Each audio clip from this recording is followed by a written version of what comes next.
Hello everyone. Good evening or good afternoon, wherever you're at. Sorry about that. Najumu here, and welcome to more TYRION CUTHBERT, Attorney of the Arcane. So, a little bit of a recap before we continue. We started Chapter 3, and the setting this time was back at Tyrion's hometown. He doesn't seem to be too happy being there, but he did get to meet his good old childhood friend, who is Rika. She's a bit of a chunibyo, but she seems to be a good girl at heart. But of course, considering how this is a game that involves the people going to court and whatnot, a murder happened. Or, as some people are saying, it's an accident, to say the least. And interestingly enough, this situation may involve a mafia boss nicknamed the Eye Taker. So we'll have to wait and see. We'll have to wait and see if this was truly an accident or if it was something that is done on purpose. Because the kid who actually died had quite a bit of baggage in his when it comes to like stuff like debts and whatnot. And he was about to actually steal from the guy who he was working at. I think his name was Dracogen. So yeah, it might be a little bit more complicated. And apparently it may include one of the lords of Wyverngard as well, Von Sanctus. He might be the one responsible for this, but we'll have to wait and see. We'll have to wait and see how the court proceedings go. Alrighty, so without further ado, let's continue, shall we?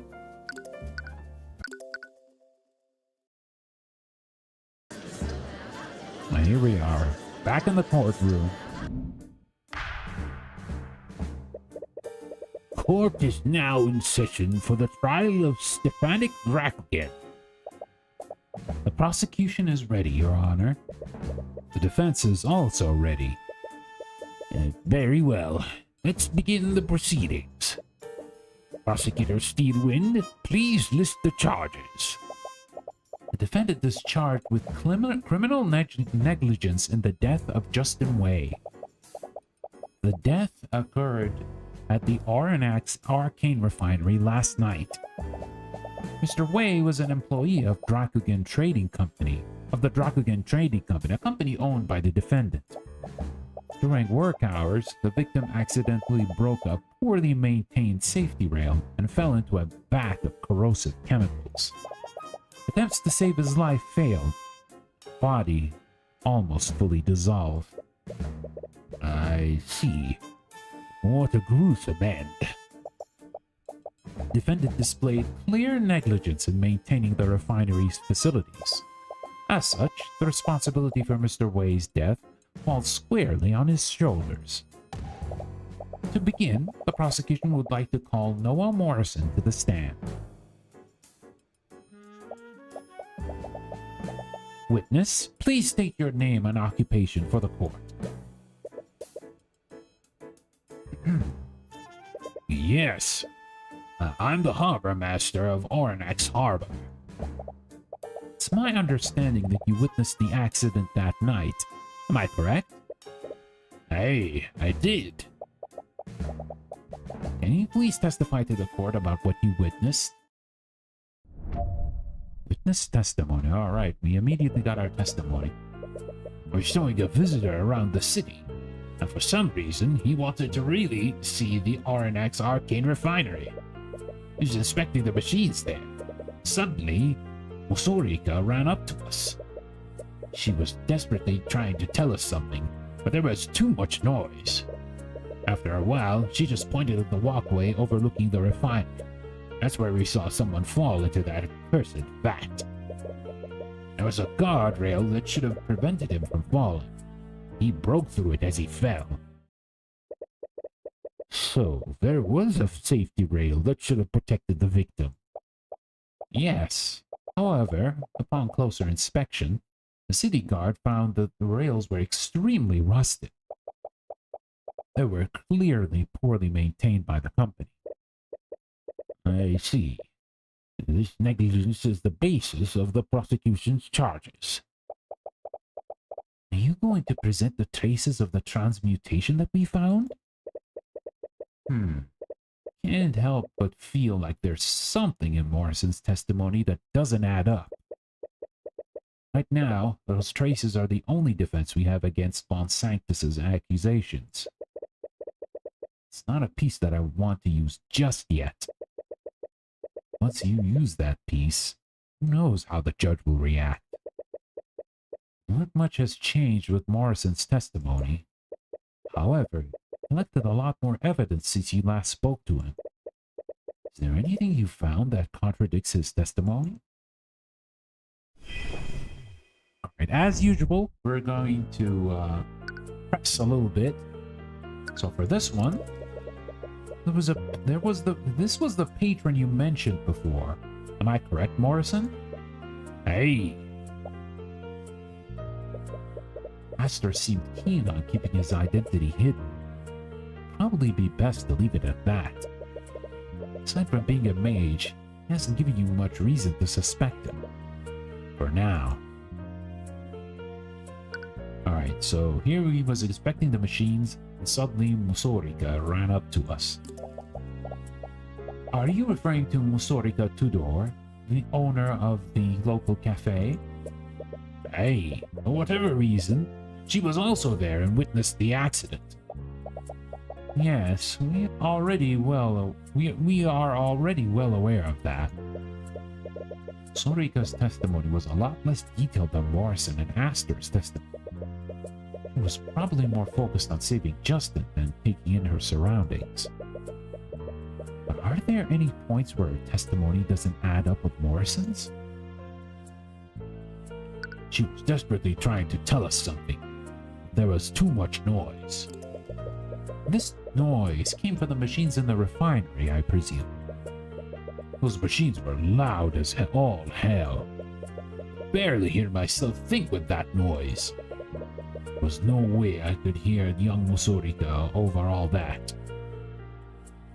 After a while, she just pointed at the walkway overlooking the refinery. That's where we saw someone fall into the accursed vat.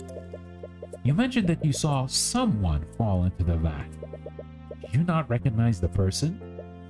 Well, I didn't know the lad personally, and it was pretty far away. I couldn't get a good look at the person. Maybe you should keep a pin on that detail. Anyways, could you go into more detail about the moment you witnessed the accident? Of course. What do you want to know about? Okay, what happened to the guardrail before Justin fell? What was Musorika doing? What was Astor doing? Was the guardrail extremely rusted before it broke? Let's ask the person. What happened to the guardrail before Justin fell? Well, I saw him lean on it. It should have prevented him from falling off the walkway, but the rail just broke the instant he put his weight on it. That's how he fell into the vat. I see. Could you please include that detail in your testimony? You think it'll help? There was a guardrail that should have prevented him from falling, but he broke through it as he fell. You saw the guardrail break? Aye. It was hard to see most things from that distance, but I definitely noticed that. Definitely made an impression on me. It's like those rails were made out of carbon. Which only proves our point. A properly maintained guardrail should not have broken that easy. Shouldn't present the magical traces yet. Might be more that you can get out of Morrison's testimony. Not much has changed about Morrison's account of events. The new evidence you collected, however, there might be a detail that doesn't match with his testimony. Just need to re-examine everything you've learned since you spoke with him. Alright, so we're gonna try to press on that again and try to ask him something else. What was Musorika doing? What was Musorika doing at the moment you saw Justin fall? Told you, didn't I? She was the one who pointed to the walkway in the first place. That's how we saw Justin fall. I see. Could you please include that detail in your testimony? I think it'll help. Alright, let's talk. So, Rika was the one who brought your attention to the walkway. Yeah, but for her, we wouldn't have seen Justin fall. I see. Okay. I'm gonna go back to the fourth statement.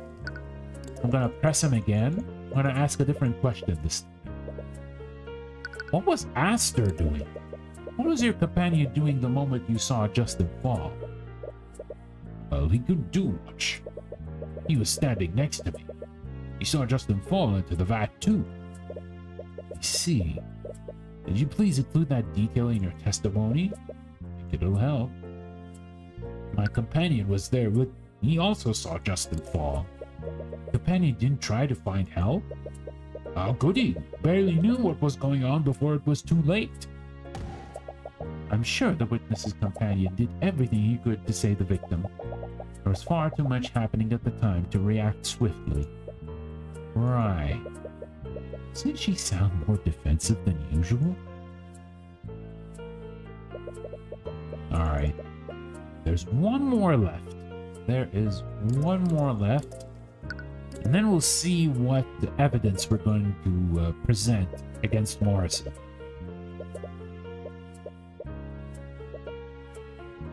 Was the guardrail extremely rusted before it broke? Did you see the guardrail before Justin broke it? What kind of condition was it in? More specifically, was there any rust on it? Ah, I can't say I could make out those details. It was pretty far away. I could barely make out the figure that fell into the vat. I see. Could you please include that detail in your testimony? I think it'll help.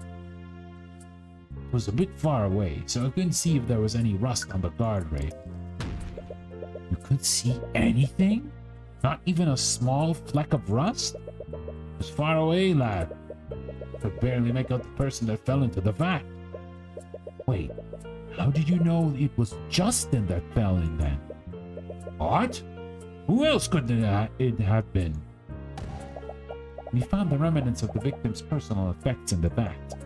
Justin Wei was definitely the person that fell into those corrosive chemicals.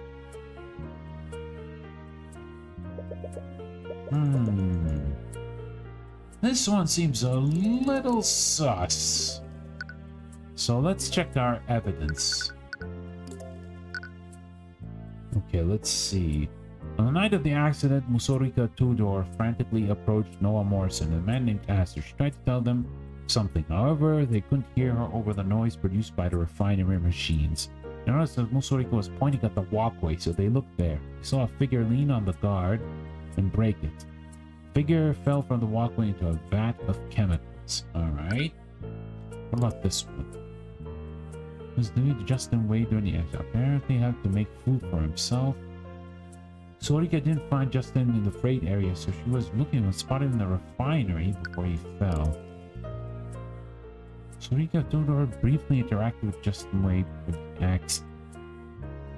Can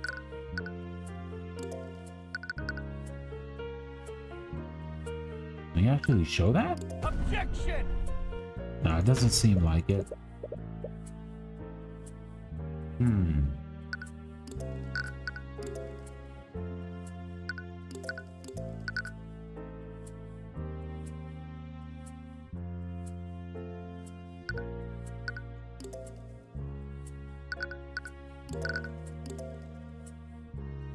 A blockade.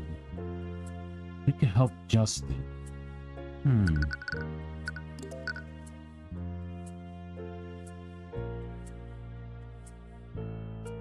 Could it be this one? Objection! No, it's not.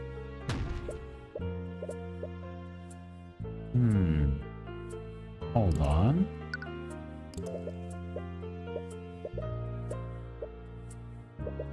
Okay, what was Musorika doing?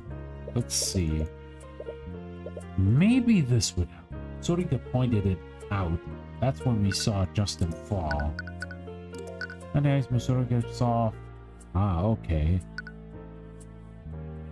Oh, but they couldn't understand her. Right? They couldn't understand her because there's a lot of noise. Maybe this could be the answer. Objection! There we go. Yes. Wait, what? Witness, you said you saw the victim fall into the vat. This happened before, during, or after Musorika tried to get your attention? It was definitely after. If it weren't for the commotion she made, wouldn't have looked it up there in the first place. It's just as you thought. But what does this mean? Morrison, I spoke with Musorika about what she saw. She said that she saw Justin fall off the walkway and then rushed to you for help. Aye, sounds about right. No, Morrison, it actually doesn't. What do you mean?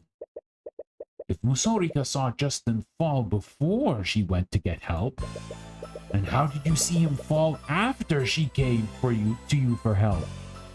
What? Morrison, Musorika came to you for help. This was in reaction to seeing Justin fall off the walkway. That's true. Then how could you have possibly seen Justin fall off the walkway again afterward? I have no idea. Mr. Cuthbert, you're disputing the witness's testimony over a minor detail. It's entirely possible that Mr. Morrison or Miss Tudor simply misremembered. I highly doubt that Morrison misremembered the order of what happened. His testimony matches up exactly with the testimony of his companion. Then Miss Tudor must be the one who is mistaken. I'm compelled to agree with Miss Steelway. These conflicting accounts seem extremely minor. The prosecution's case is based on the broken guardrail, and only 3 individuals witnessed Justin Way break said guardrail. The defense asserts that these 3 witness accounts must be consistent with each other. Otherwise, this evidence is not strong enough to find my client liable. Please, the break in the guardrail is directly over the vat. That is enough physical evidence. It proves that the victim fell in because the railing broke. How do we know that the guardrail wasn't broken by some other event? That's ludicrous. You're clearly just playing devil's advocate. I'll admit, I also find the defense's assertion dubious. However, I see no harm in allowing Miss Tudor to testify to what she saw. Rika saw a lot less than Morrison and Astor did. Her testimony was a lot less detailed. One detail she did remember was that she saw Justin fall off the walkway. Hopefully her testimony might clear up what happened. Bailiff, please escort Miss Tudor to the witness stand. Witness, please state your name and occupation for the courtroom. This is probably Rika's first time testifying in a courtroom. I hope she'll be okay. As if I need such introductions. But allow me to indulge you all. Oh Lord, is she really doing that here? I am Sorika Tudor, Dark Lord of Arnax, High Archmagi of the Cadimium Flames, and business proprietor of Sweet Confections. I see. I was not aware we were in the presence of such a renowned individual. Wait, does he actually believe her? Your Honor, Musorika Tudor is the owner of a local cafe in Aranax. Isn't she also a high Archmagi? I am. No, she really is. Tyrion, you're ruining my flow. Yeah, stop ruining her flow, Tyrion. I would say that your flow is the most disrupted right now.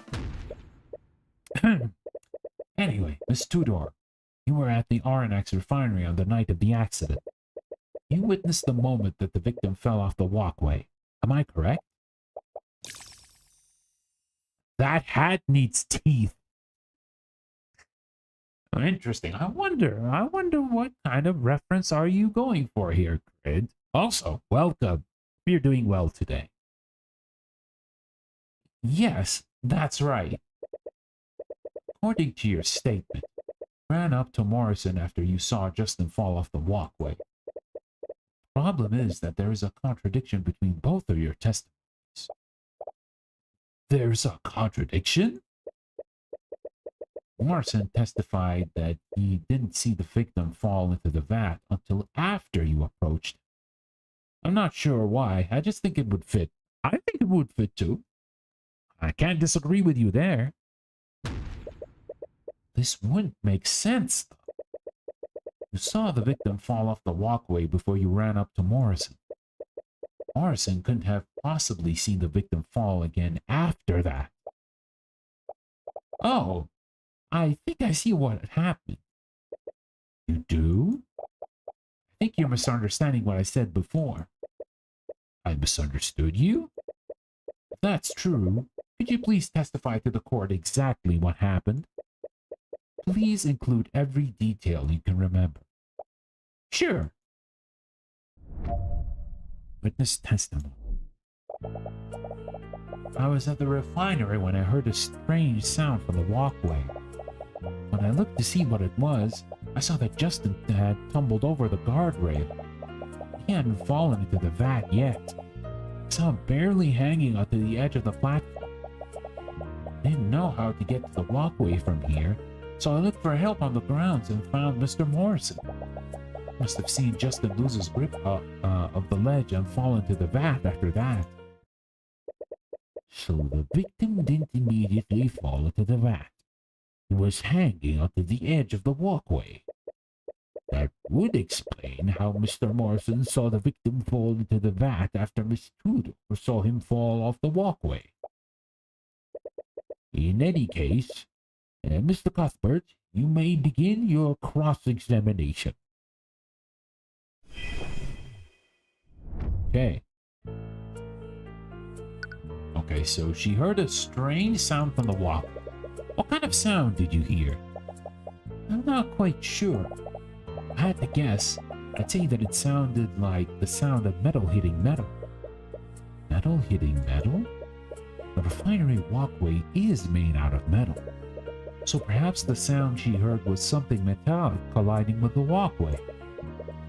Did something shake the walkway and make Justin lose his balance? Okay, so here Justin tumbled over the walkway's guardrail. So this was the moment that you saw Justin fall off the walkway. Yeah. You said that he fell over the guardrail? I did, but I'm not sure how it happened. I think something caused him to lose his balance. He tumbled over the guardrail and fell right off the walkway. Interesting. That still doesn't explain why Morrison saw him fall after you ran to him for help. Well, I did see Justin fall from the walkway. Okay, so he hadn't fallen into the vat yet. He was hanging onto the ledge. Is there anyone around to help him back up? Didn't see anyone around. But I really wasn't paying attention to that. I was just focused on saving him before he fell. I assumed that if anyone was nearby, they'd immediately try to help him. Okay, she didn't know how to get to the walkway and she looked for Morrison. Okay. And did you see another individual with him? Yeah, I did. I tried to explain to him and his friend what was going on. He couldn't hear me over the machines. That does match with the testimonies that he and Aster gave.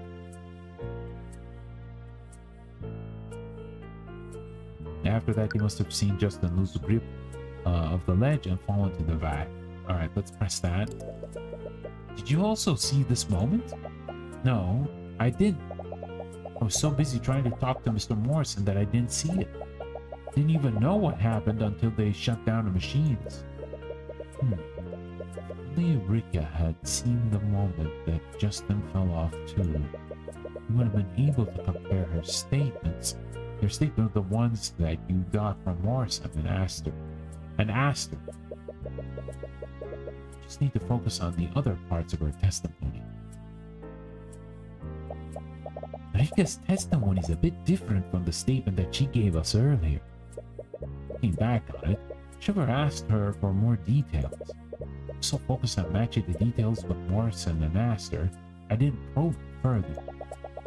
Now that we find we have a full testimony of what she saw happen, we can compare it to what with what Morrison and Astor saw.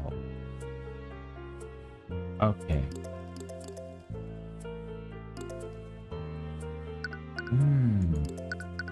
Let's see. Fix myself a little bit. Here we go. So we're delivering to Justin Ford. Justin apparently didn't have time, so she delivered dinner every day. Sort of didn't find Justin in the freight area that day. Spotted him in the refinery building.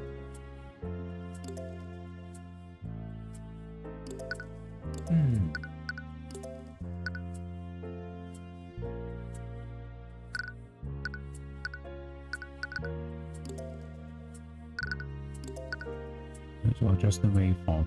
We tried to get the answer, but couldn't understand her because of the machinery. Let's see.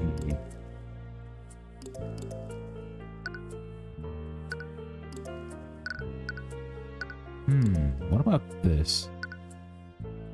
So I told her briefly interacted with the Justin told her that he was on his way to a scheduled meeting. No. Could that be?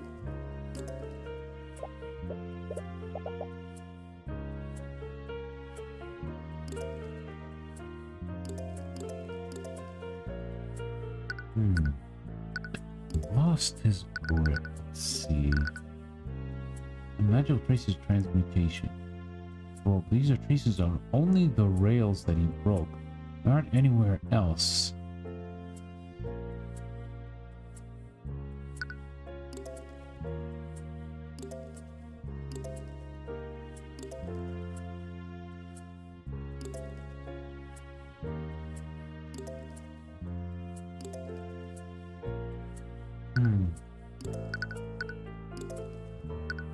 No spells here so far.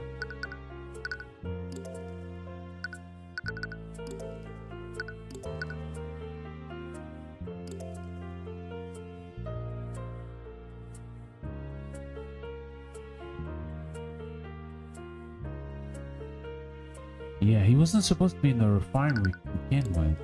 Magical traces of mutation on the guardrail.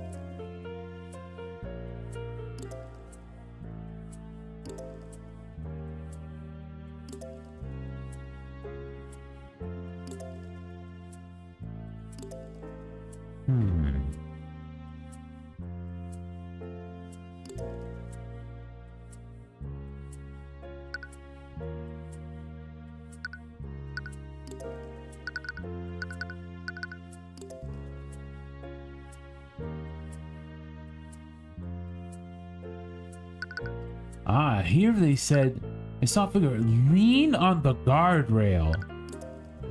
But she says here, she tumbled. Could that actually make a difference? Because he's saying he's leaning, but he actually tumbled. Like actually tripped on it. Could this be the one? I'll have to see. Oh yes, so let's go. I knew it. Over. She said over, didn't she? Rika, you said that the victim tumbled over the guardrail. As in he was thrown over it. Yes, that's right. What? Did you see the moment the guardrail broke? No, I didn't. I already told you that I didn't, I already told you that, didn't I? You did see the moment that Justin fell off the walkway. And in that moment, did you see Justin break the guardrail? No, like I told you, I didn't see the moment that the guardrail broke. But that's the thing, Rika. According to Morrison, Justin Way broke the guardrail as he fell into the vat. Specifically, he said that Justin was standing on the walkway when this happened. What? According to the prosecution, Justin Way leaned on a faulty guardrail and broke it, falling into the vat. That's not what you saw, was it, Rick? No, I saw him tumble over the guardrail. See, there's a difference. There is 100% a difference between leaning onto the guardrail and tumbling onto the guardrail. I'm afraid I don't see the importance of this, Mr. Cuthbert. What do you mean? What do you mean, you judge? There is a completely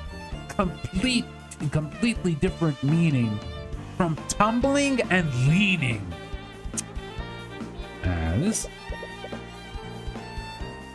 Are you accusing the witness of perjury?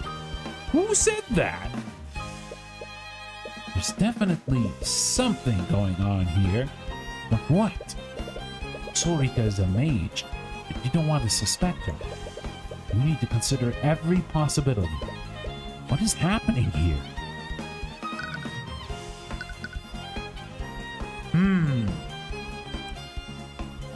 I would say that I can't think of Rika lying. Why would Rika lie? I don't think she is the one who's lying. Is Noah lying? I probably don't think so. Both of them are lying? I don't think so. I have a feeling that both of them were telling the truth, but there was a misunderstanding. Let's see. They're both telling the truth, see? You guess. But how does that make sense? Okay, think through this. We assume that Rika and Morrison are telling the truth. You need to remember the exact order of events. First, Rika saw Justin go up the walkway. When I looked to see what it was, I saw that Justin had tumbled over the guardrail. He hadn't fallen into the vat yet. I saw him barely hanging out to the edge of the platform. She saw Justin fall over the guardrail and off the walkway. Justin was able to grab onto the walkway ledge. That's when Musorika went to look for help. This is when she ran into Morrison and asked her. Musorika came running towards us.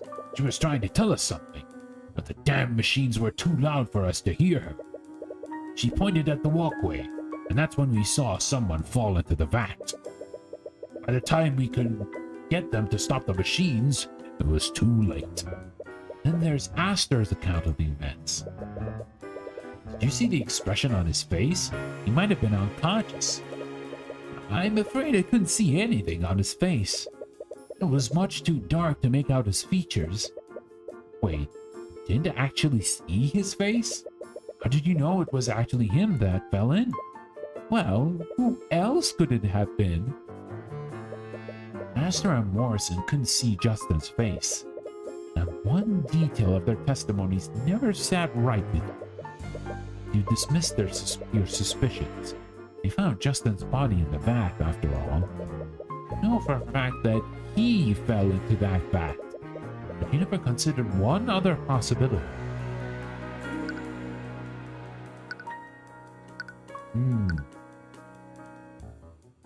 Justin survived the accident? No, I don't think so, because they found their remains.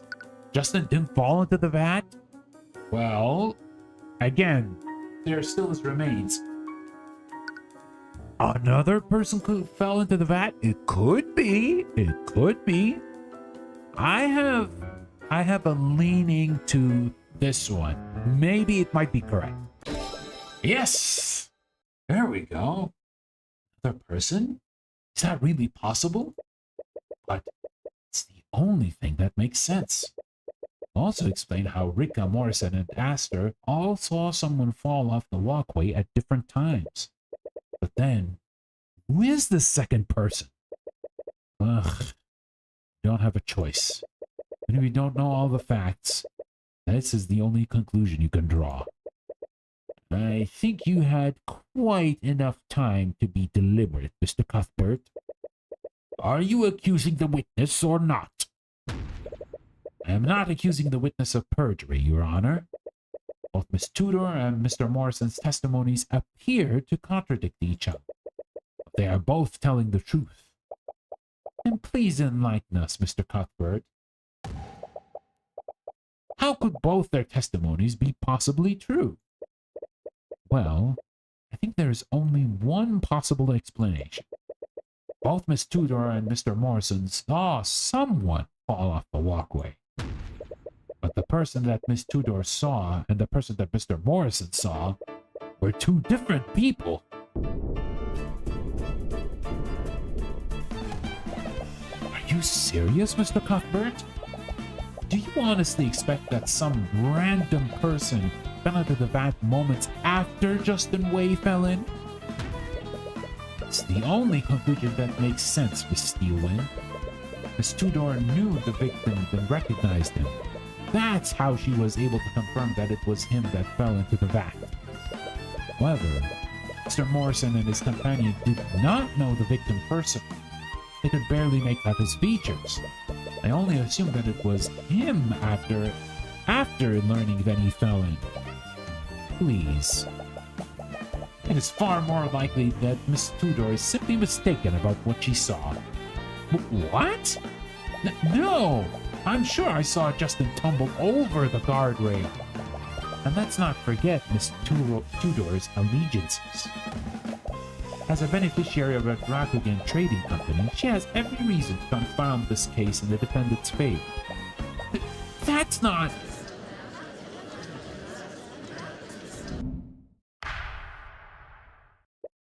That's enough! This is a civil case, Mr. Cuthbert, not some murder mystery for you to throw wild theories towards. This was clearly an accident.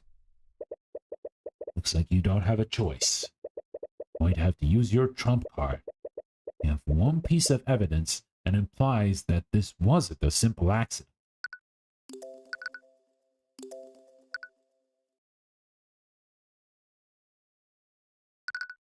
Okay, so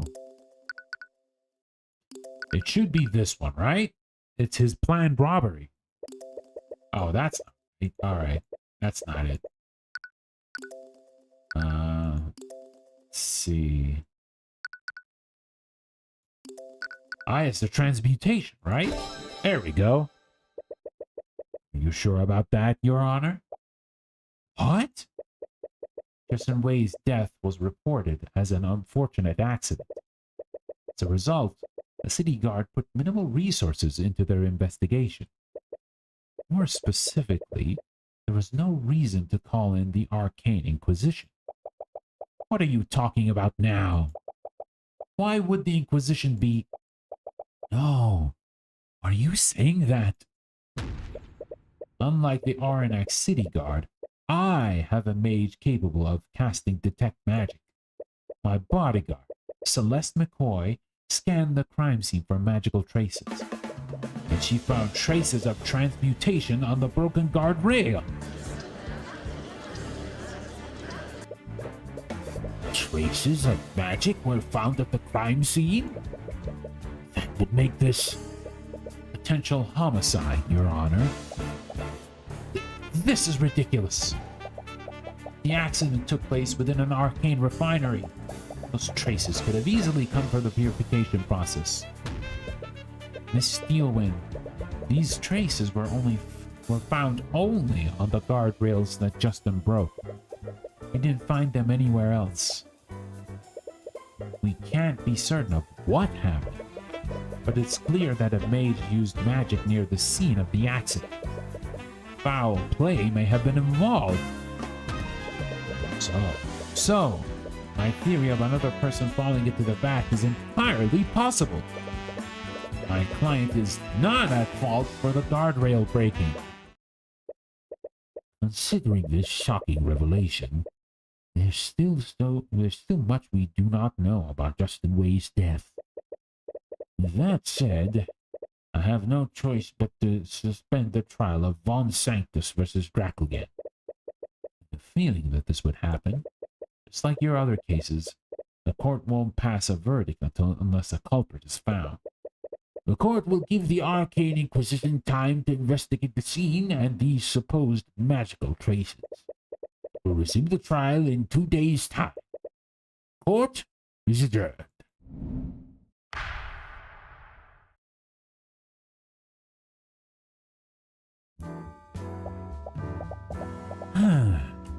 Well, at least we survived the first day.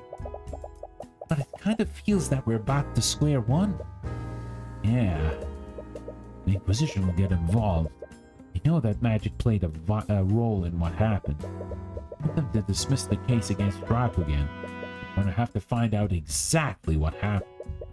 If that's even possible. Hey! Are you okay?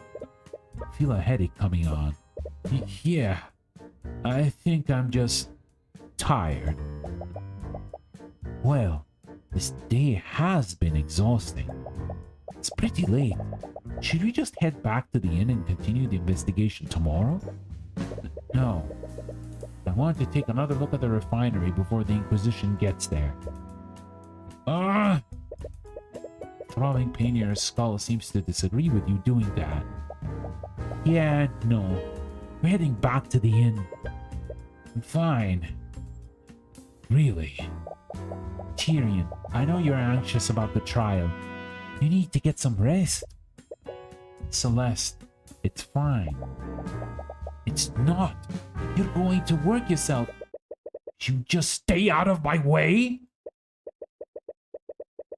Again, your voice came out louder than you meant it for it to. Fine. Whatever. Do what you want. It's this damn city. Being back here is really getting to you. It's all the more reason to get through this trial as soon as possible. Soreness in your head doesn't seem to be going away anytime soon. Perhaps she's right. We'd be better off investigating the scene after some rest. Yes. And we'll save here. Alright. We're back to investigating again. Another nightmare overtakes your sleep. Clutch the note tightly in your hands as you read it. I'm sorry, Tyrion. There were so many things that I wanted to tell you. So many things that I wanted to show you. I'm afraid that I can't do that now. I need you to be strong now. This world is bleak, merciless, and unforgiving. But I've seen you. I know how bright the light within you is. Use my eyes. Peer beyond the divine gate as I once did. Use it to reclaim the future. Her eyes? I don't understand. It doesn't matter. All you have to do is stop the execution. If you can distract the knights long enough, you can save her and run away. You'll have to abandon your home, but at least she'll still be with you. You try to sprint toward the gallows. A knight grabs your arm and pulls you back. Hey kid, you can't cross this point. Hey, stop that! You fruitlessly try to break his grip by striking him with your bare hands. But he barely feels anything through his arm.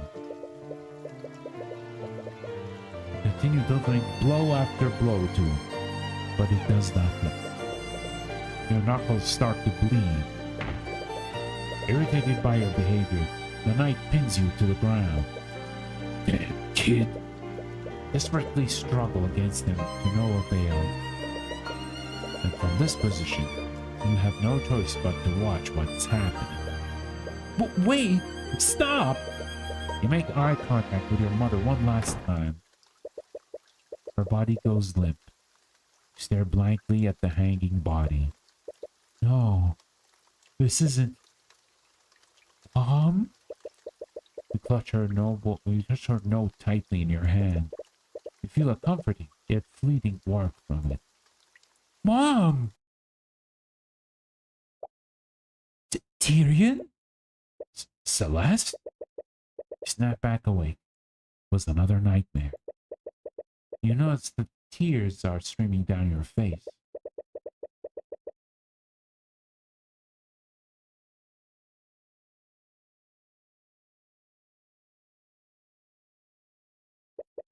But you realize that Celeste is firmly gripping your hand.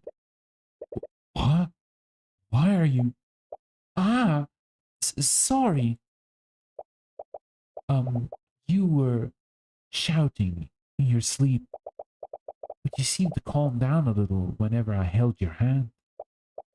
So, I've been doing that. Oh.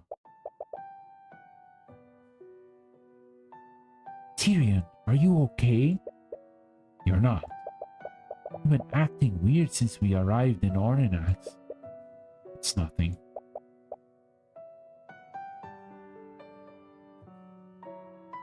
It's not nothing. Does he feel to have something to do with your mother? The past 2 nights, you've been calling her out in your sleep. Please, just talk to me. I'm your friend, aren't I? Never even realized it. You didn't have many people in your life after you left Ornanax. You only had Miss Timora. You only had Miss Timora, and she could have never wanted to talk about what happened. But Celeste, she's been there since you started your career. Of course, she's your friend. It all happened a long time ago. We lived here together in that old house. My mother was a merchant and a mage. Your mother was a mage? But I guess the gift of magic skipped my generation. I'd never use it. About 10 years ago, my mother's business partner was found murdered.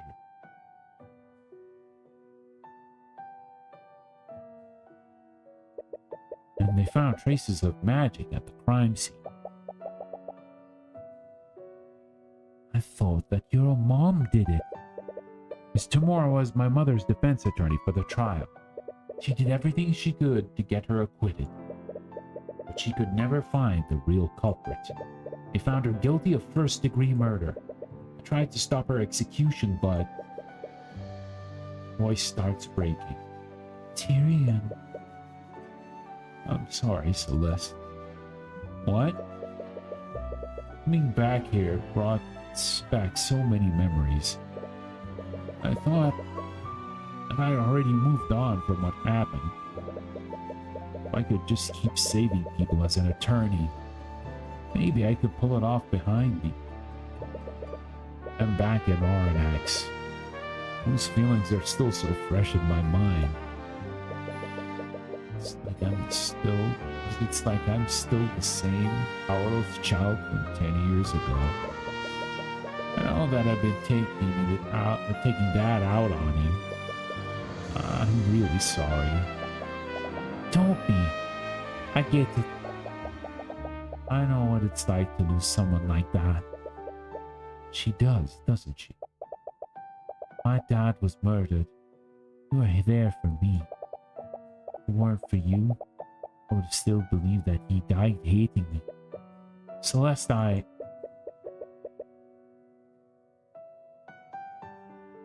Celeste slowly clasps your hand within hers again. Feels warm and comforting. Has this been the warmth you've been feeling for the last few nights? So, just let me be here for you.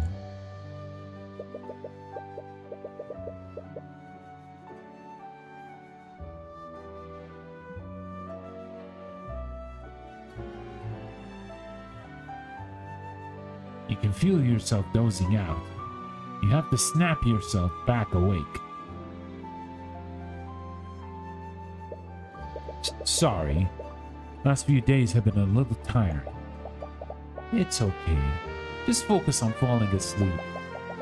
I'll stay with you as long as you need me.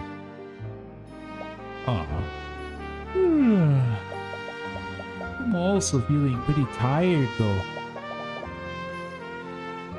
I'll just rest my eyes a bit. The first time since you arrived in Aranax, you finally receive a good night's rest. Wake up in the next morning feeling well rested. Feel almost a little too rested. Feel really reluctant to leave the comfort of your bed.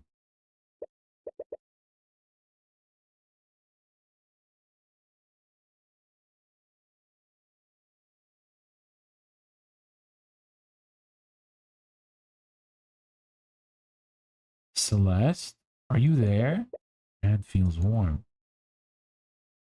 Oh, would you look at that? We got some hand holding. Uh-oh. Uh-oh, this is some R18 content, folks. Hand holding while they're asleep? You now feel your heart stop. Celeste? What do you want?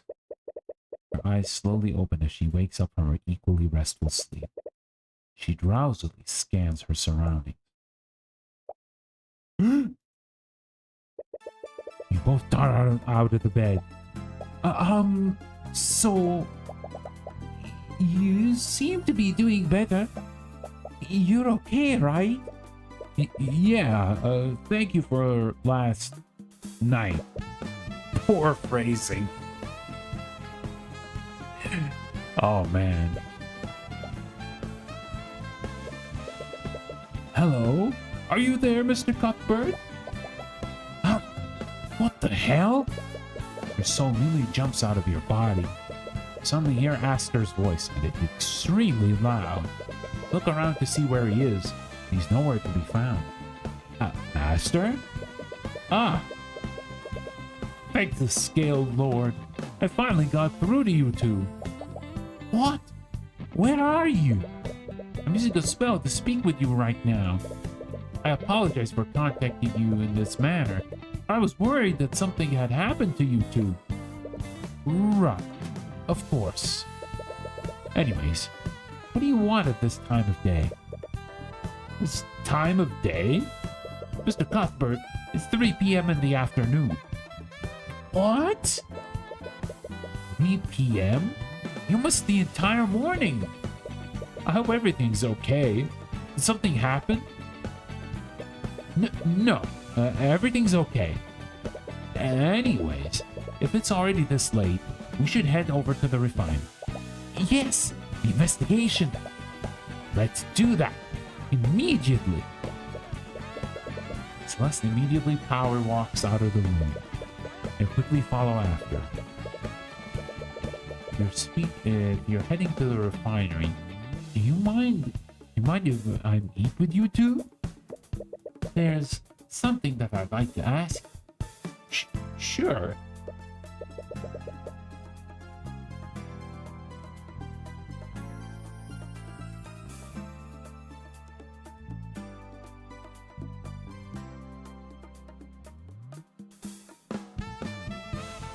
Wonderful. I'll see you at the town square.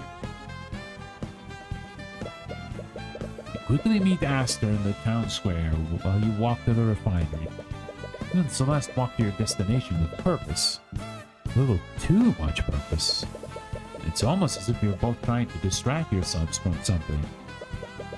Every time you make eye contact with Celeste, she quickly glances away.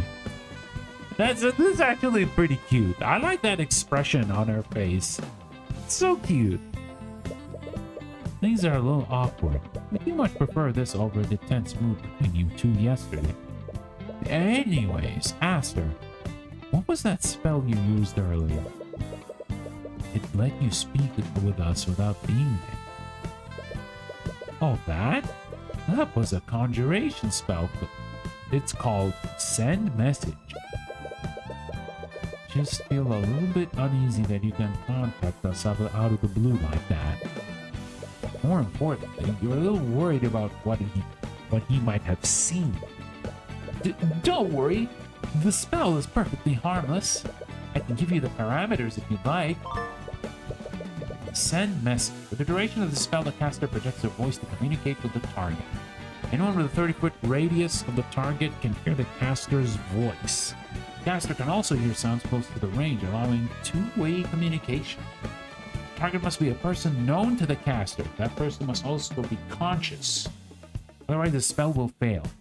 Alternatively, the target can be an object that is attuned to the caster's magic. Ooh, this is some super valuable information that I feel that once we go back into the courtroom, that it will be pretty useful.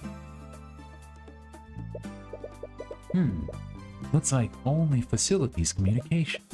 Definitely didn't see the embarrassing state that you two were in. By the way, I'm not trying to be rude, but why are you following us? Oh, yes. I was still trying to think of the proper method to ask you. But you seem to be both on the edge at the moment. What did you want to ask us? You already told me about the traces of transmutations at the refinery. But the trial yesterday really highlighted the significance of that. I can't simply stand by if I was a witness to a murder. And may I join you on your investigation? Oh boy, we're getting a new party member. You're questioning his motives for a variety of reasons. He was the only mage that was at the scene of the crime. Between him and Rika, definitely trust Rika more. Alright, see no reason why not. Celeste shoots you a concerned look. You suddenly gesture for her to keep an eye on Aster. She nods in acknowledgement. Aster is your prime suspect right now, and he has to be aware of that. But if you keep him close to you, you might catch some dissonant thoughts through the eye.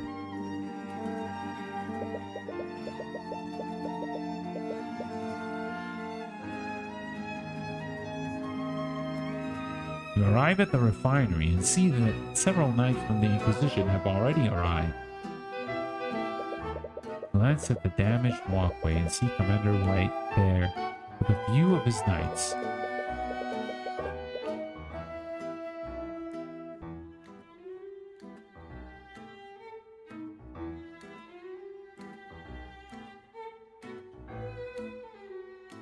He seems to notice you, but he only pays you a passing glance. Well, Mr. Cuthbert, I've been waiting for you. Quite a while, I may add.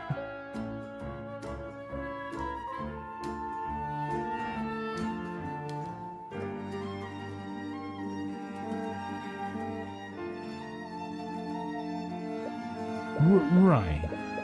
I suppose you have your reasons, and you've more than proven yourself worthy of my trust. Although, Draconin gives Aster a suspicious side glance. He appears to have come to the same conclusion that you did.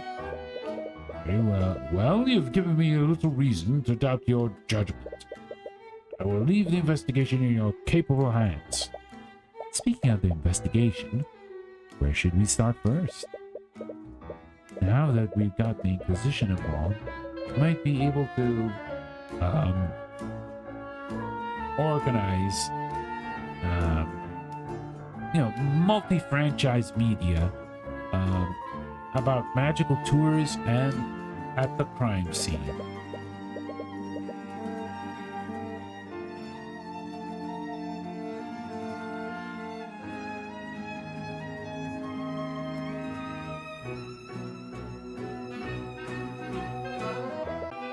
Probably your best bet for getting more information about the investigation. Oh. OBS, we disconnected? Oh. Whoa. Hold on. We doing okay live? It seems like we're doing okay. Alright, let's talk to him. The trial. I'm quite pleased with your work during the trial. I'm glad I put my trust in you. Thank you. You're still a long way from getting your case dismissed. And showing the possibility of a murder definitely made things more complicated. I see no reason to blame yourself. You merely played the cards that you were dealt. Honestly, I'm still trying to make sense of what happened. Do you have any idea who the second victim might be? No idea. All my other employees are accounted for. I doubt that it was anyone who worked for me. And who was it? Yeah, I have a feeling that it might be, yeah, it might be,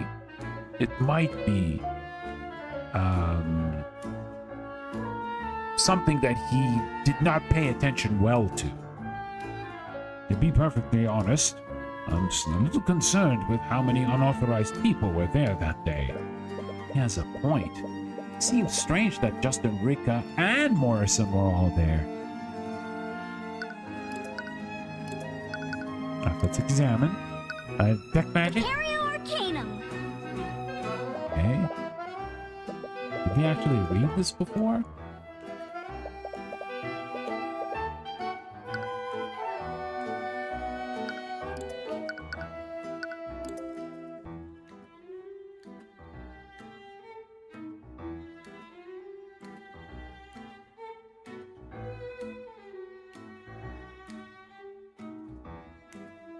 Okay, is there anything that we didn't check from before?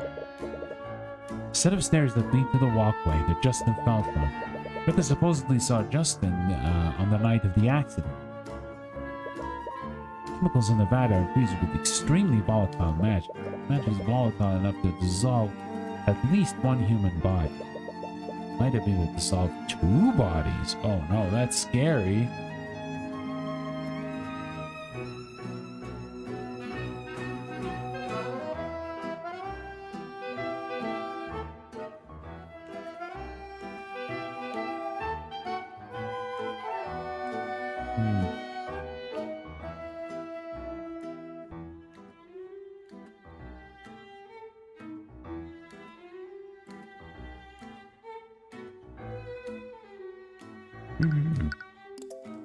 Where to go now?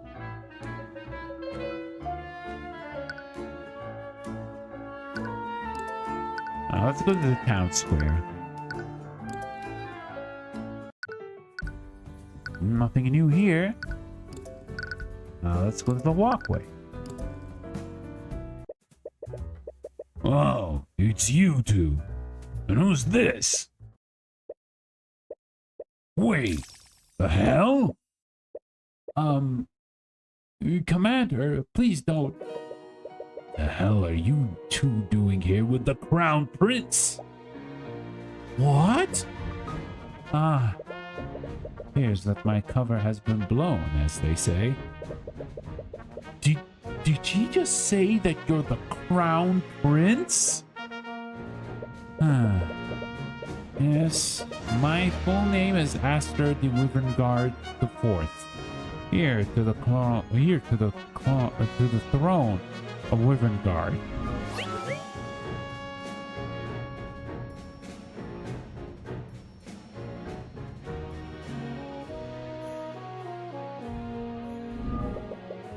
This entire time, you've been speaking to the heir of the throne?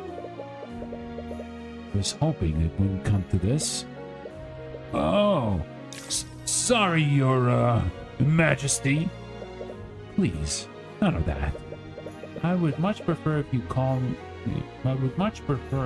all called to me Aster. No, I could never.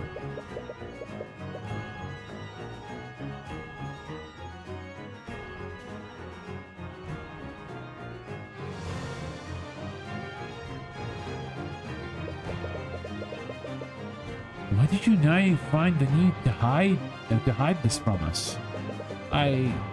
didn't want you to think less of me. Oops. I admire your work, Mr. Cuthbert. Which is why I'm afraid you wouldn't speak with me if you knew the truth. In a way, he was correct to assume. As a member of the royal family, he represents everything that you and Miss Tamora are fighting against.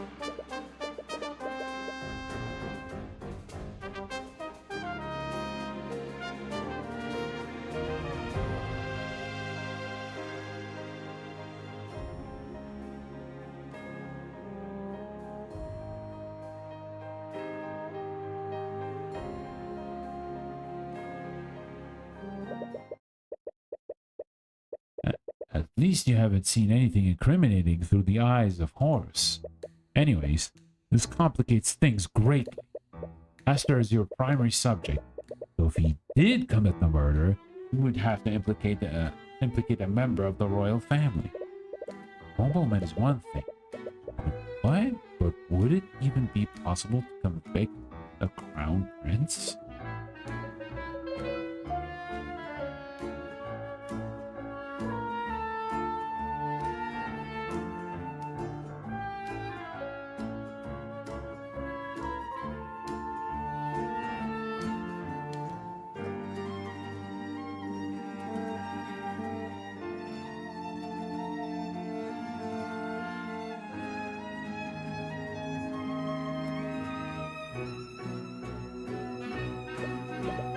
Well, no matter what, you won't stop seeking justice. Doesn't matter who you are facing, be they man, king, or god. And Princess aside, you came here to talk about the commander and his investigation. Since Aster is accompanying you, he might be more inclined to share details with you. Now let's talk. Any investigation? I'm surprised that the Inquisition is even here. I thought that you were all busy investigating Aster's missing ship. Oh, wait. You know about that? Commander glances nervously at Atlas. Well, we wanted to put in more of our people there. Just the multiplayer games.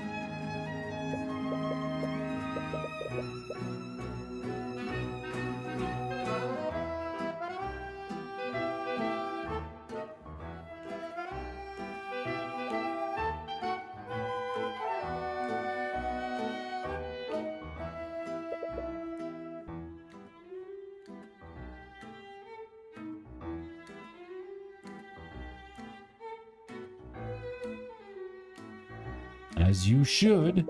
I would much rather have you find justice for Justin Wade. That's a far more important thing than looking for some musty old shit. Right. Is this kid for real? Magical traces.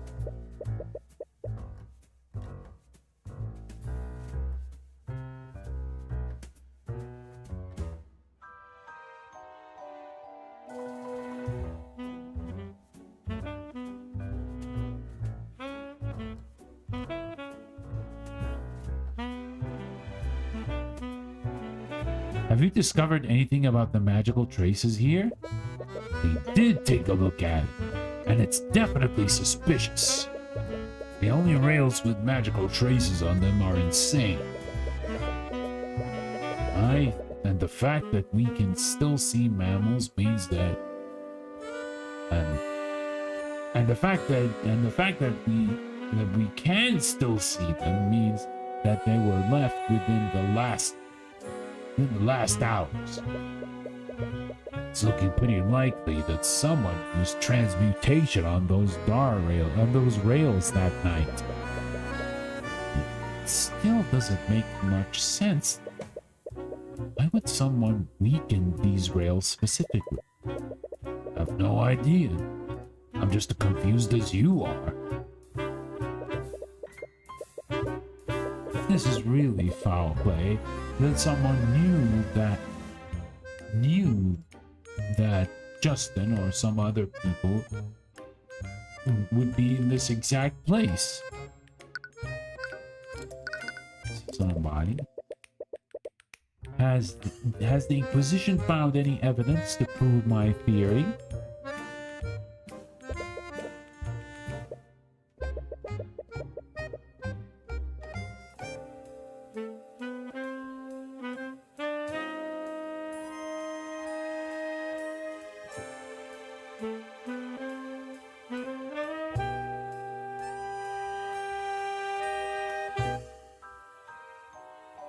Body of that Justin fella sort of dissolved. That's quite gruesome. If another person had fallen in, their body would have been dissolved too. But we could only find some bone fragments, blood, and a lot of metallic shards. Have you been able to use divination magic to identify the bone fragments? Yep. Ones we found all belong to Justin Way. No signs of booth from another person. The Inquisitor was able to fish several pieces of bone matter, metallic shards from the vat that Justin Way fell into divination magic. So all of this was going to happen. All this is going to happen just in order to make Tyrion lose his sanity. Oh man. There wasn't any evidence of another person falling in?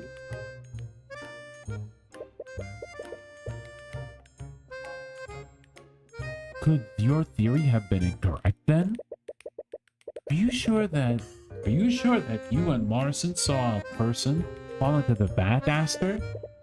I definitely saw someone fall off the walkway and break the guardrails. Although, thinking back on it, I didn't recognize who exactly that person was.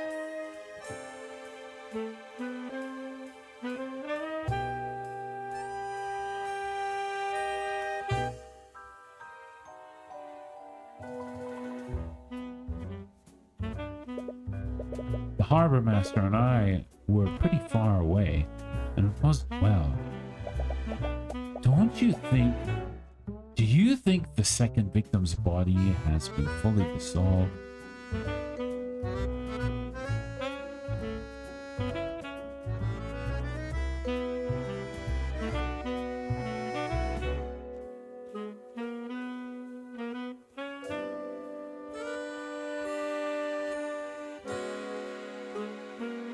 Do you think that the second victim's body fully dissolved? That might explain why we can't find any bone matter from him. No, my theory is correct. The second victim fell in minutes after Justin fell. It wouldn't make any sense if that person's body fully dissolved before Justin's. But why can't you find any bone matter? Or is the second person?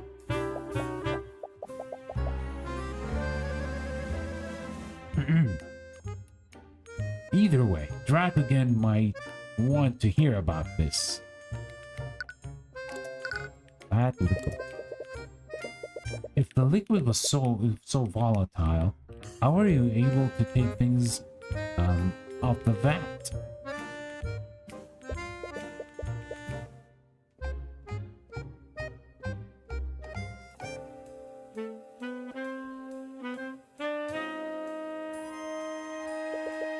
When the harbor master and I reported what we saw, the workers poured some sort of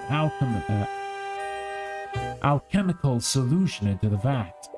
Yeah, according to them, that solution neutralized the evocation magic in those chemicals. From what I hear, the magical liquid in these vats is usually blue.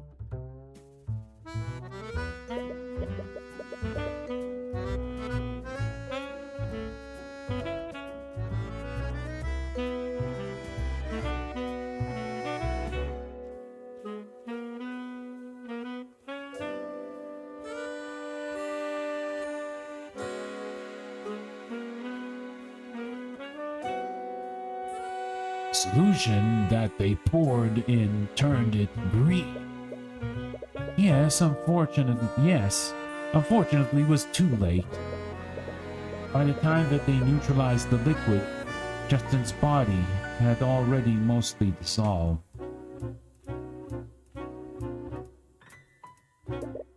Oh, and if they hadn't neutralized it so quickly, you probably wouldn't have found anything from the victim.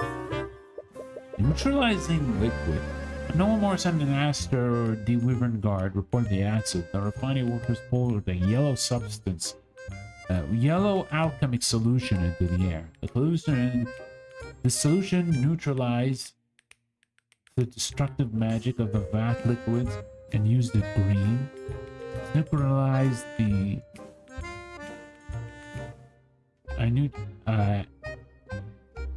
if they hadn't neutralized the liquid, everything in the vat would have been completely destroyed. Damn, alright. I still can't believe that you've been the Crown Prince this entire time. I wasn't trying to deceive you. I was just worried that you might treat me differently if you know the truth. Oh.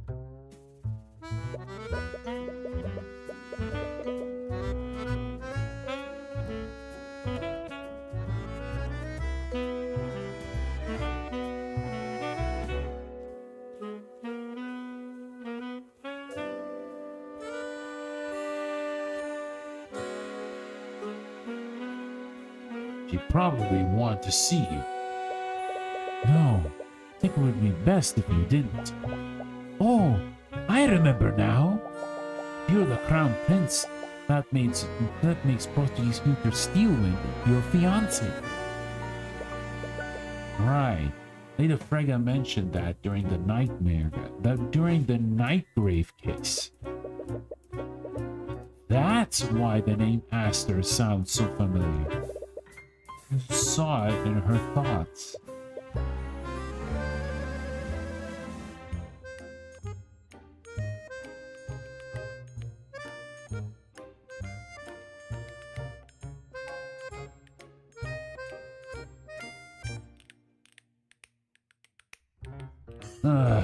That Miriam. She caused me so much trouble by publicly revealing my marriage to Lady Steelwind. I'd hoped to keep it a secret for much longer. Arya Steelwind. Where is Prosecutor Steelwind anyways? She always investigates these crime schemes herself.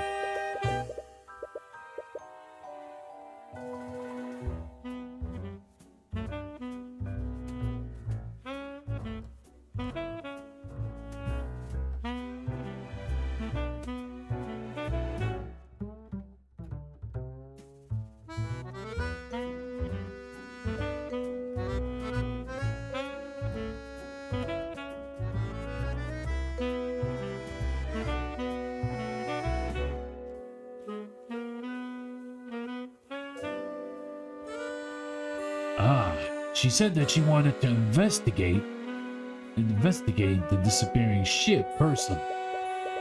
She seems really hell-bent on finding the people responsible. They did attempt to kidnap the Crown Prince after all. Aw, he must really care about you, Aster. No, I highly doubt that. What? Our marriage was arranged by our parents. She had no say in the matter. And I know that she only tolerates me for the good of our kingdom. I'm sure she still cares about you.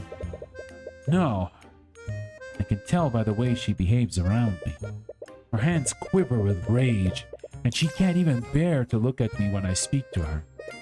Damn. I can't believe she even treats the Crown Prince like that.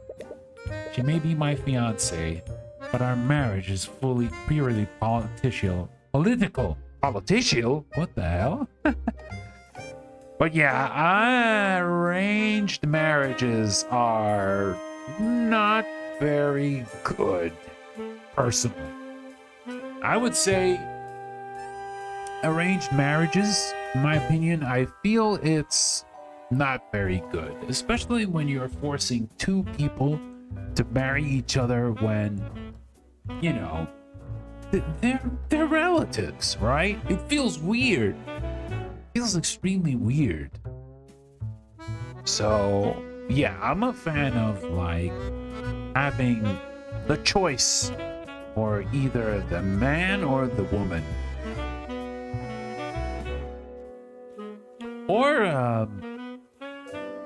any kind of person who is interested in romance with a special someone. She endures so much because of her name. Yes, you aristocrats have your own share of problems.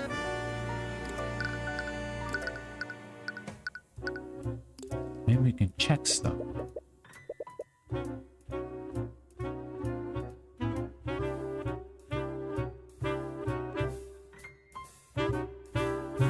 Is there anything we can check here? TYRION. The traces of the transmutation are still here. It's been a day since the accident. These traces were left 2 days ago. These traces should probably disappear by tomorrow. Right. Magical traces are only detectable for 48 hours after a spell is cast.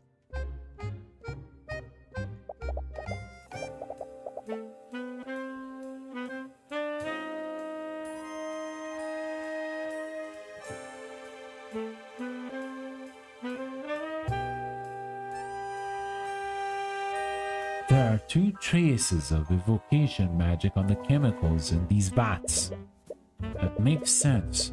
Evocation is a school of magic for spells that can create and disperse energy. These chemicals, oh sorry, wrong accent. These chemicals will probably induce some sort of magical reaction to create arcane crystals. Oh, hey, Rayquaza. Welcome, welcome, welcome. You're doing well. Yeah, we're back into the investigation phase in Chapter 3. Things are getting a little bit more complicated than I expected. Okay, no more detect magic. Where should we go now? Sorika's Cafe. Maybe we can go here.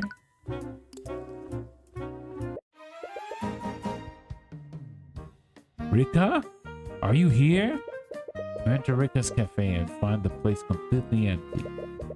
You saw a spot. You see a sign on the front door. It reads, "Closed for today." Looks like she closed the restaurant for today. Since the position is involved now, they might have taken her for questioning.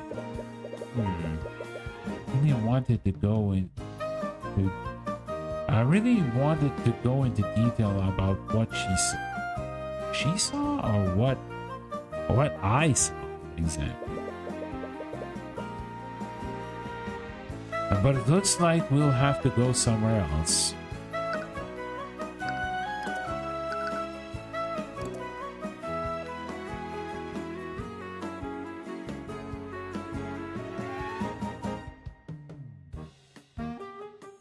Alright, so now we should be moving to... Yeah, we should probably move back to the refinery.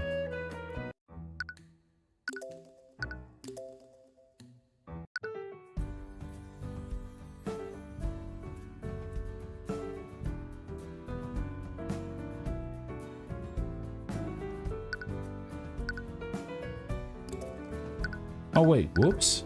Sorry.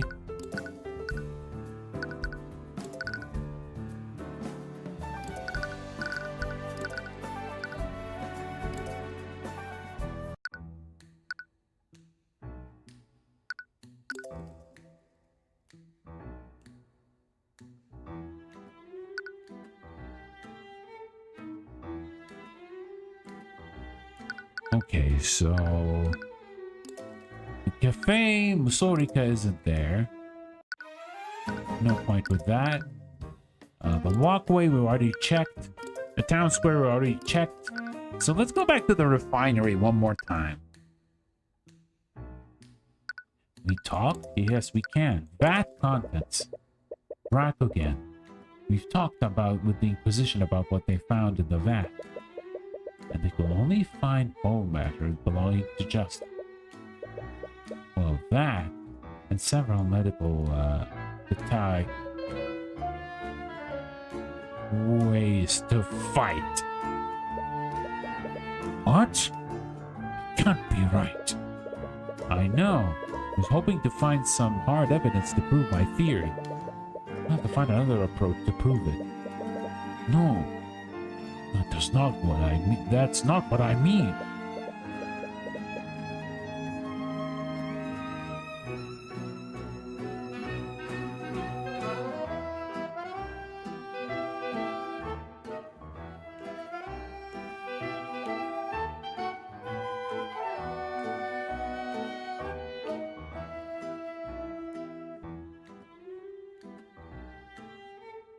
There shouldn't be any solid matter in those vats. Are you talking about the metallic shards? Just assume that those were some kind of magical byproduct. No. The refinement process requires that everything in that vat remains a liquid. Solid matter would absorb the liquid's magical properties and taint the Earth's batch.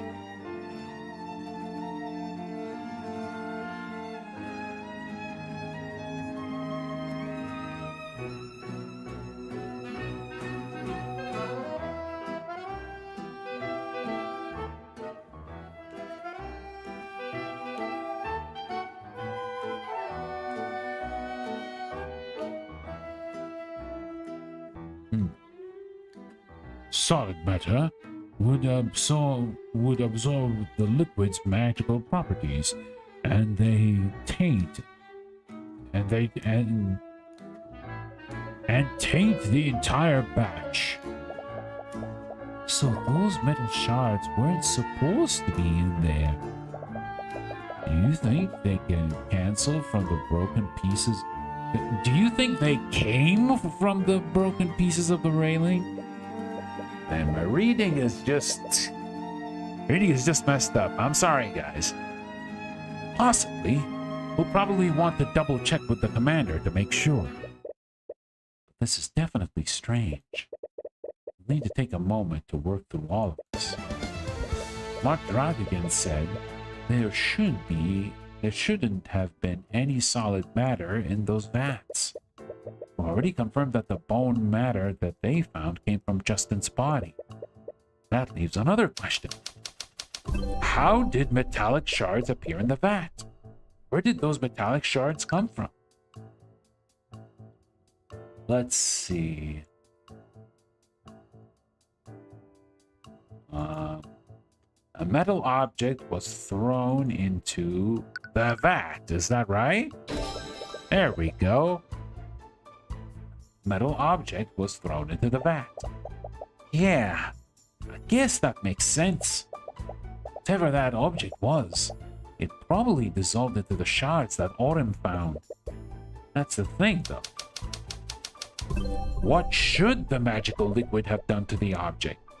Magical liquid in the vat was extremely volatile. It was destructive enough to reduce an entire human body into a few shards of bone.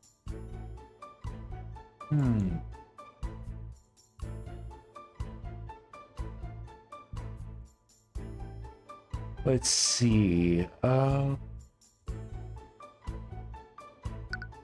Justin Wade should have completely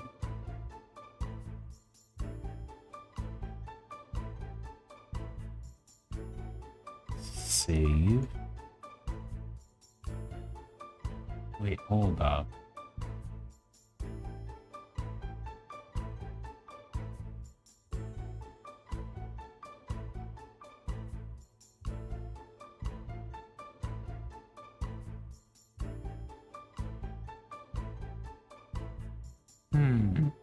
What should the magical liquid have done to the object? So...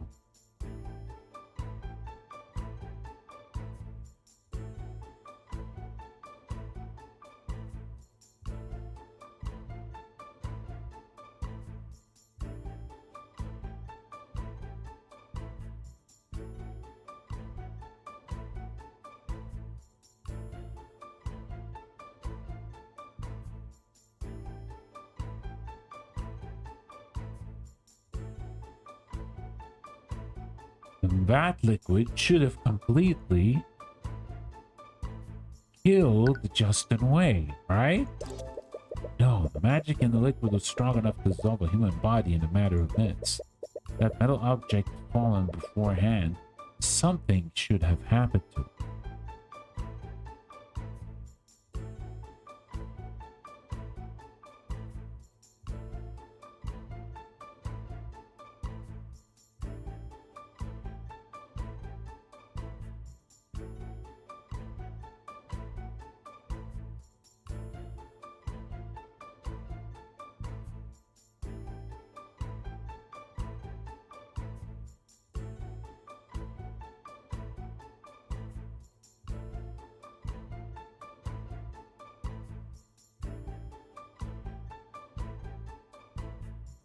Justin Wei should have completely killed Justin Wei. That would be kind of funny, but no, that's not the answer. So it has to be the vat liquid.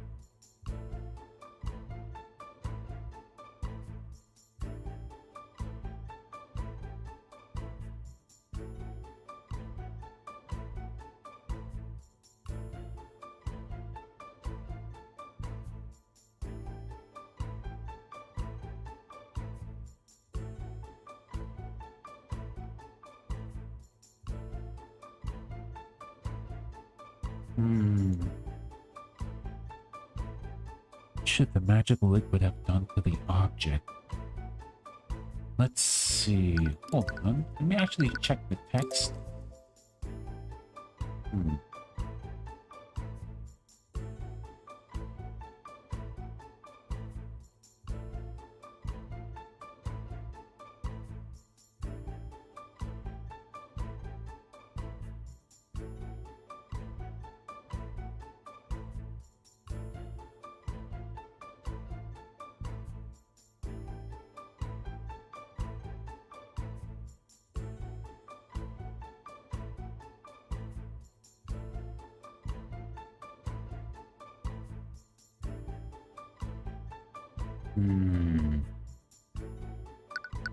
I don't need to be stumped in something like this.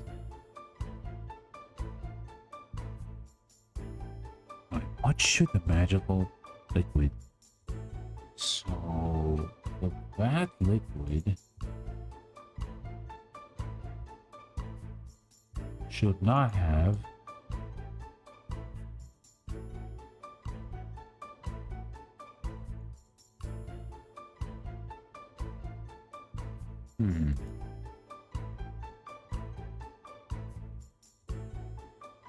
All right, let's check the notes one more time. It's destructive. The magical liquid was extremely volatile. It's extremely volatile, yes.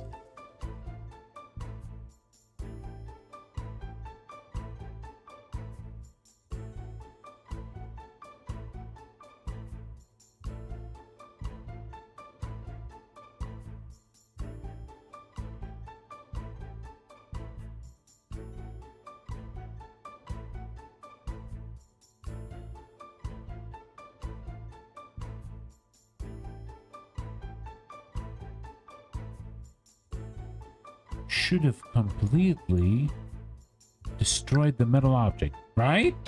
There we go. Wow, can't believe I took too long for that one. The object would have been completely destroyed. Shouldn't have found any metal shards in the first place. Right, but we did find them. How do you explain that? How do you explain that? Why wasn't the metal object fully destroyed? That night, something happened that prevented the metal object from being fully destroyed.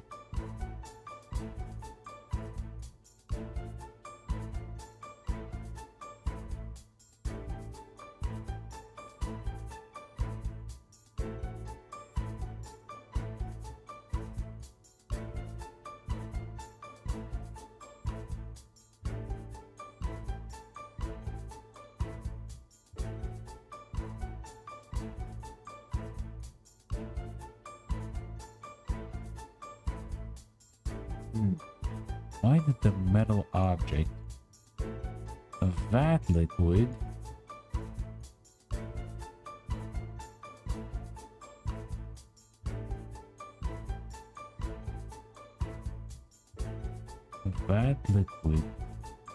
no.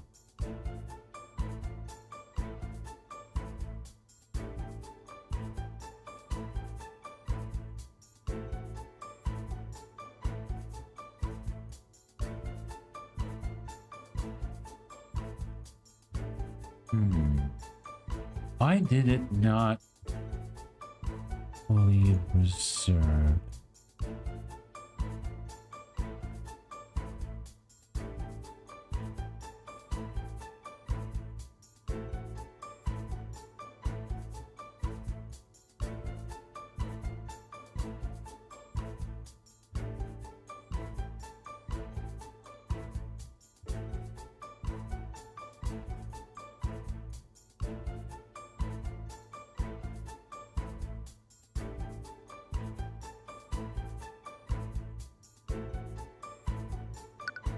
Wait, let's check this again.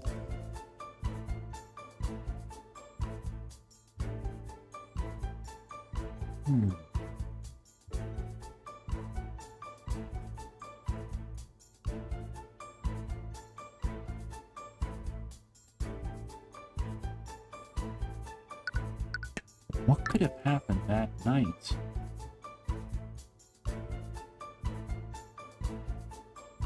Just the way it was neutralized shortly after Smoke arrived? No, magic and liquid was really powerful, but something happened recently that would have prevented it from destroying the metal object completely.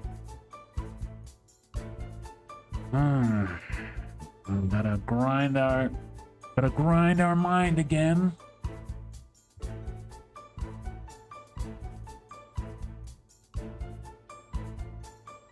That liquid. The fat liquid fell into the vat.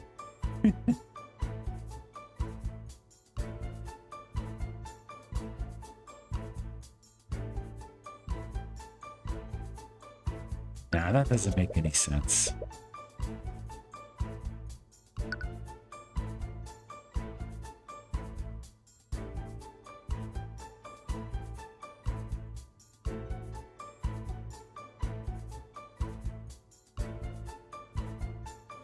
Panic drop again. Nah.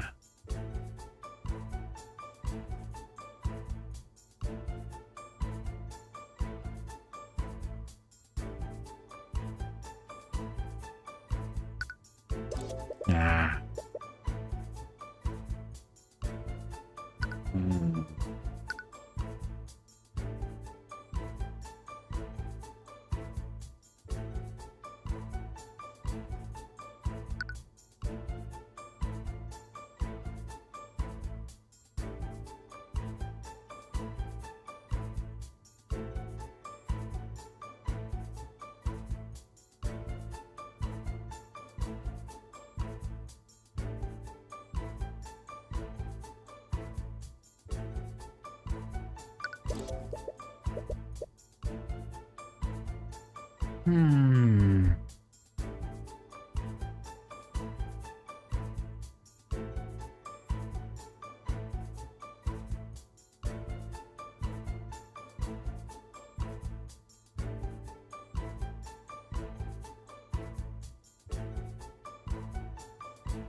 still need a bit of thinking, guys.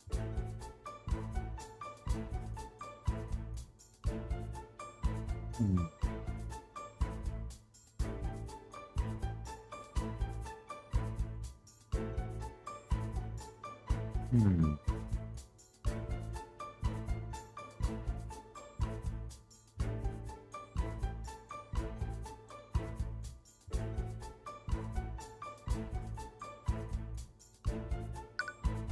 The vat liquid was neutralized? No, that doesn't make any sense. Vat liquid should not be neutralized.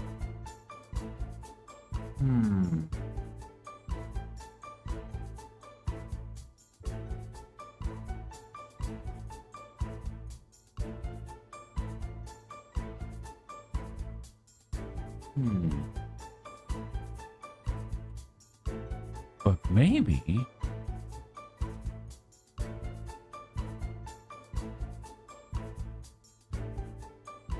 That can't be before. Maybe it's this? Oh, okay. Nice. When Astor and Morrison reported the accident, the workers immediately neutralized the liquid's magic.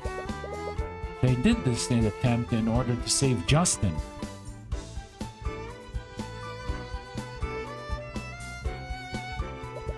But it would have also stopped the liquid from destroying anything else within the vat. So that's why we found those metal shards. And whatever that metal object was, it was only partially destroyed. This means that it fell into the vat around the time that Justin fell into the vat.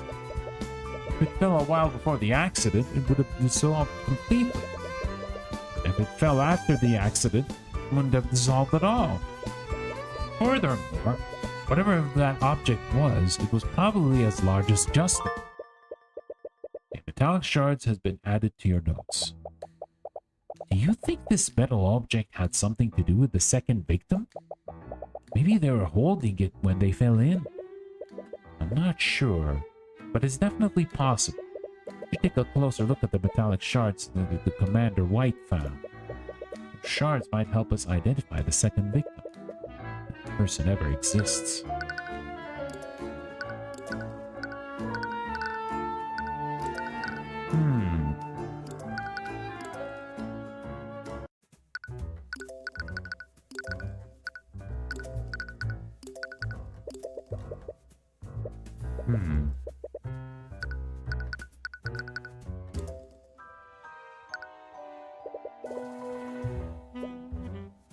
Oh, the liquid isn't volatile anymore. The harbor master and I reported what we saw. Workers poured some sort of alchemical solution into the vat. Yeah, according to them, the solution neutralized the evocation magic in those chemicals. From what I hear, the magical liquid in these vats is usually blue. The solution that they poured in turned it green. Yes, unfortunately, it was too late. By the time they neutralized the liquid, Justin's body had almost dissolved. If they hadn't neutralized it quickly, we probably wouldn't have found anything from the victim. Okay, that's pretty good to know.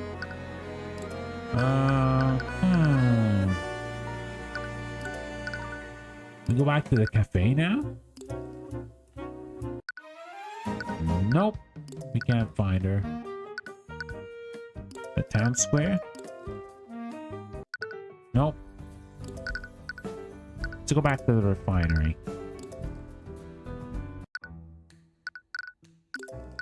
Maybe present them with this? Nope.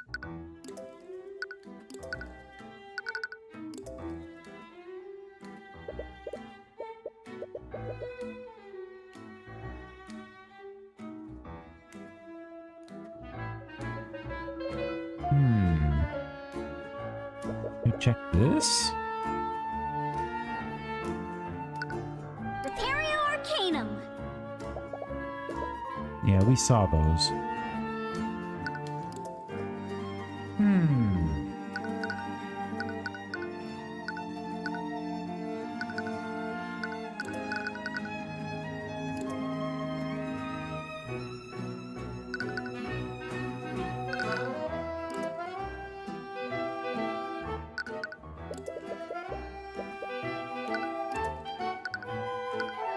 Let's go back to the walkway.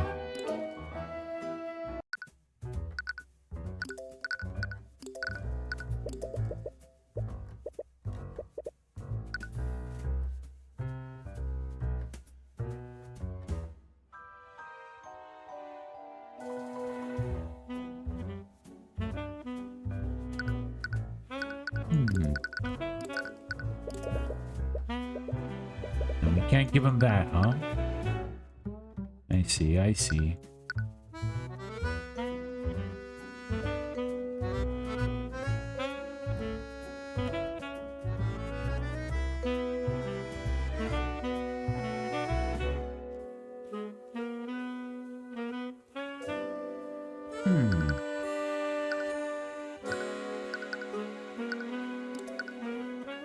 Ah, there we go, the metallic shards.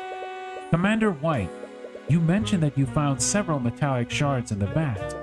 Do you mind if we take a look at them? Sure, just don't get any bright ideas about taking anything. You'll also want to avoid touching them with your bare hands. Liquid is neutralized, but it definitely ain't good for your skin. Commander motions one of his Inquisition knights. After a few moments, he brings a large barrel filled with metallic shards. What? There were that many? Possibly fallen into the vat. Well, I guess we should get started. We spent some time closely inspecting the metallic shards with Celeste. The shards are only the size of small rocks, and it's difficult to find any discerning features.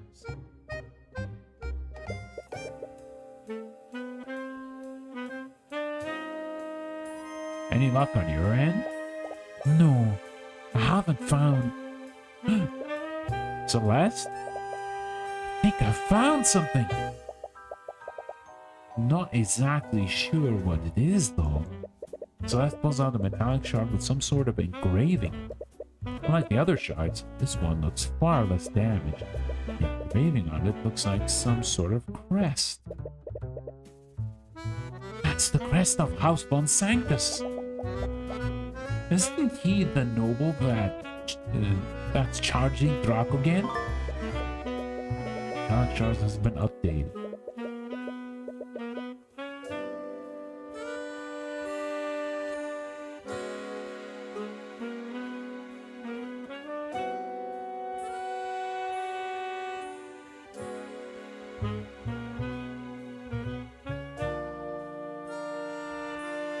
Well, I doubt that Lord von Sanctus was the second victim. Aster, do you know who would have a house emblem like this? Normally, only the Lord's retainers would have the elements of his house. Well, I doubt that Justin was the one who had it in his possession. Do you think one of von Sanctus's retainers fell into that vat that night? It's definitely possible. If it did happen, why haven't we heard about it?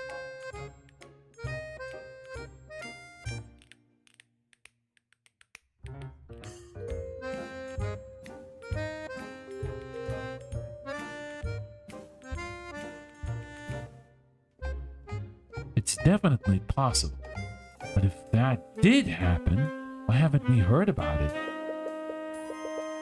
Lloyd von Sanctus would have the resources to keep something like that out of the public eye. The only way to know for sure would be to ask him ourselves.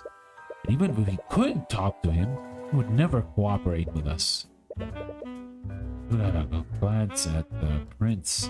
You glance at the prince. Someone of his station would have had no trouble meeting with Lord von Sanctus. An idea begins to form in your mind. Unless...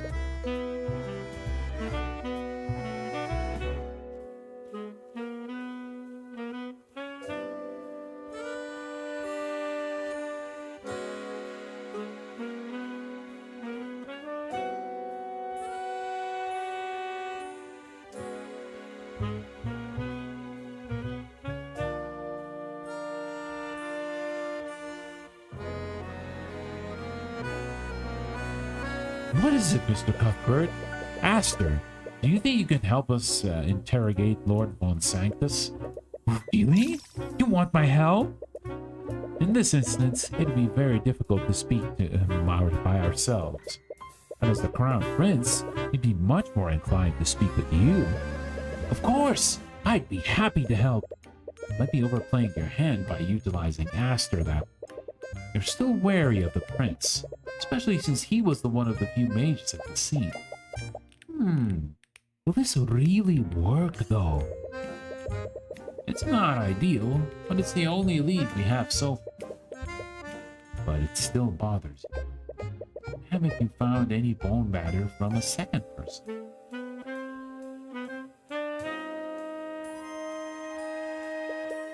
Maybe you're overthinking. You should pursue every lead and see where it takes you. To do that, you need to find out where Lord Von Sanctus is. Here, that's where he is. So this is Von Sanctus's house. It'd be more appropriate to call this building a palace rather than a house. Ugh, what is that smell? As you head further into the manor, you're hit with a very pungent and sour odor. It almost burns the interior of your nostrils every time you initiate it. Well, but here, you look around the mirror, you don't see anybody near.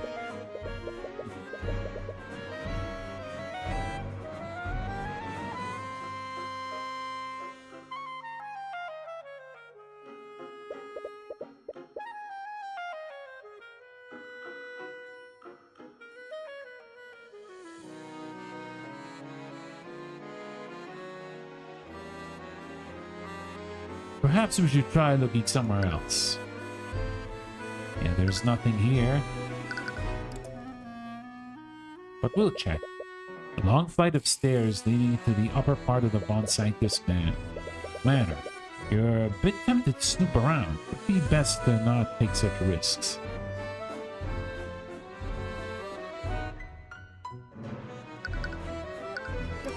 Arcanum. Nope.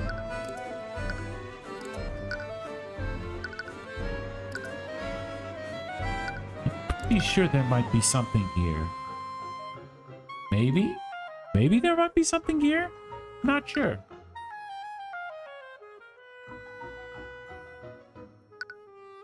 Arcanum.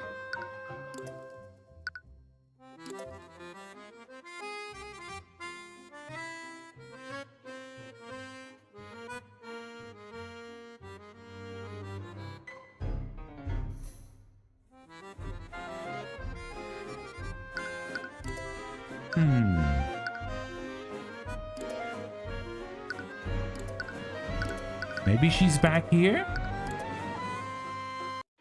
Nope. We can check stuff. The table we're sitting at seems relatively new. Rika apparently had them custom made by a local carpenter. Alright, that's pretty cool information.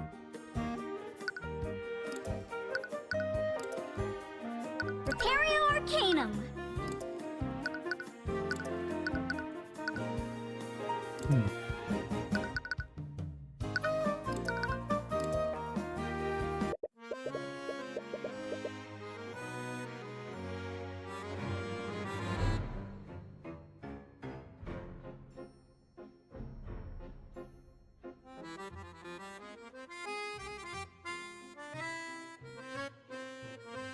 We mustn't let such idealistic nations throw our nation into chaos. Arrived at the town square, it seemed Lord Von Sanctus speaking several spectators from a podium. Here's Lord Von Sanctus, fiercely giving some sort of speech. Do your best to remain hidden from his view while you listen in. Please understand, the actions of the nobility seem close. However, we only have your best interests at heart. This controversy with the Dracogan Trading Company is just one of many examples. These so-called unions that men like him support may seem appealing, but they but they only obfuscate. But they can only obfuscate.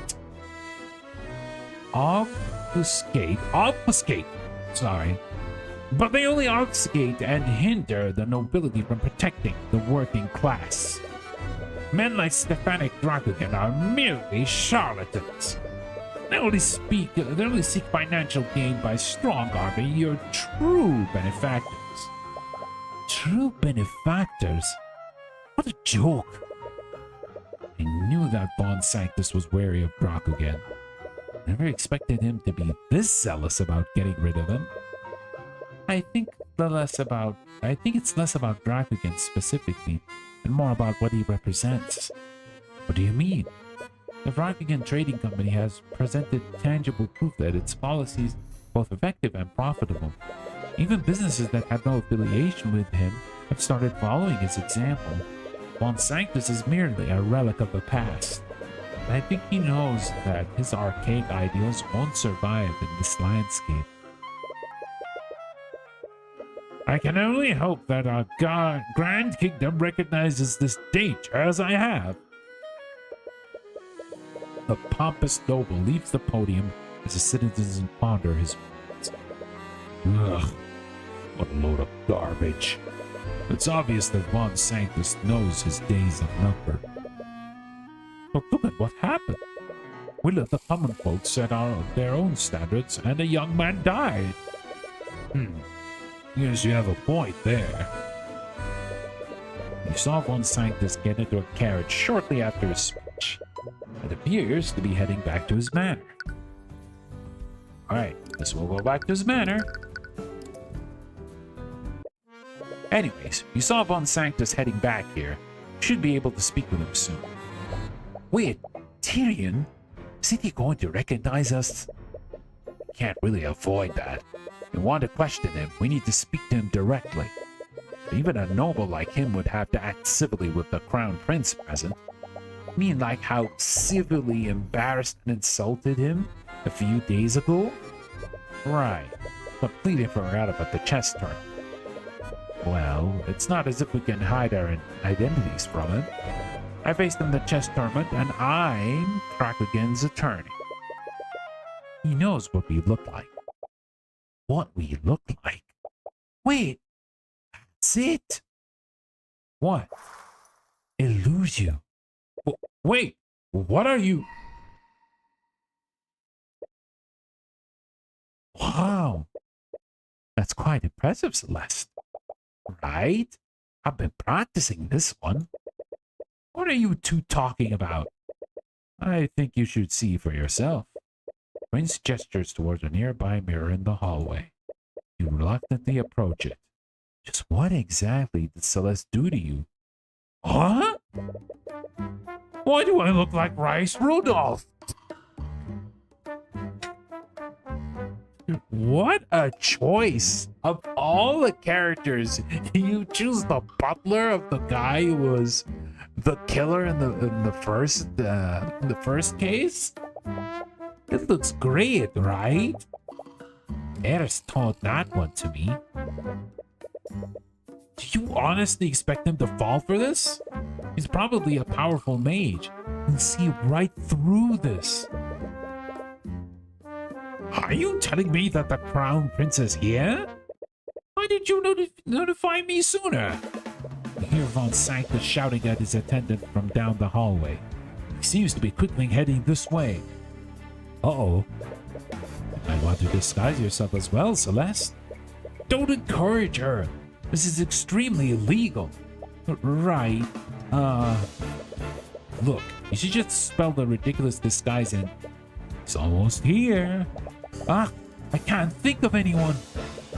I'm terribly sorry for keeping your highness waiting. Illusion. What was that? What are you talking about? I could have sworn that I heard something. I didn't hear anything either. You must be imagining things.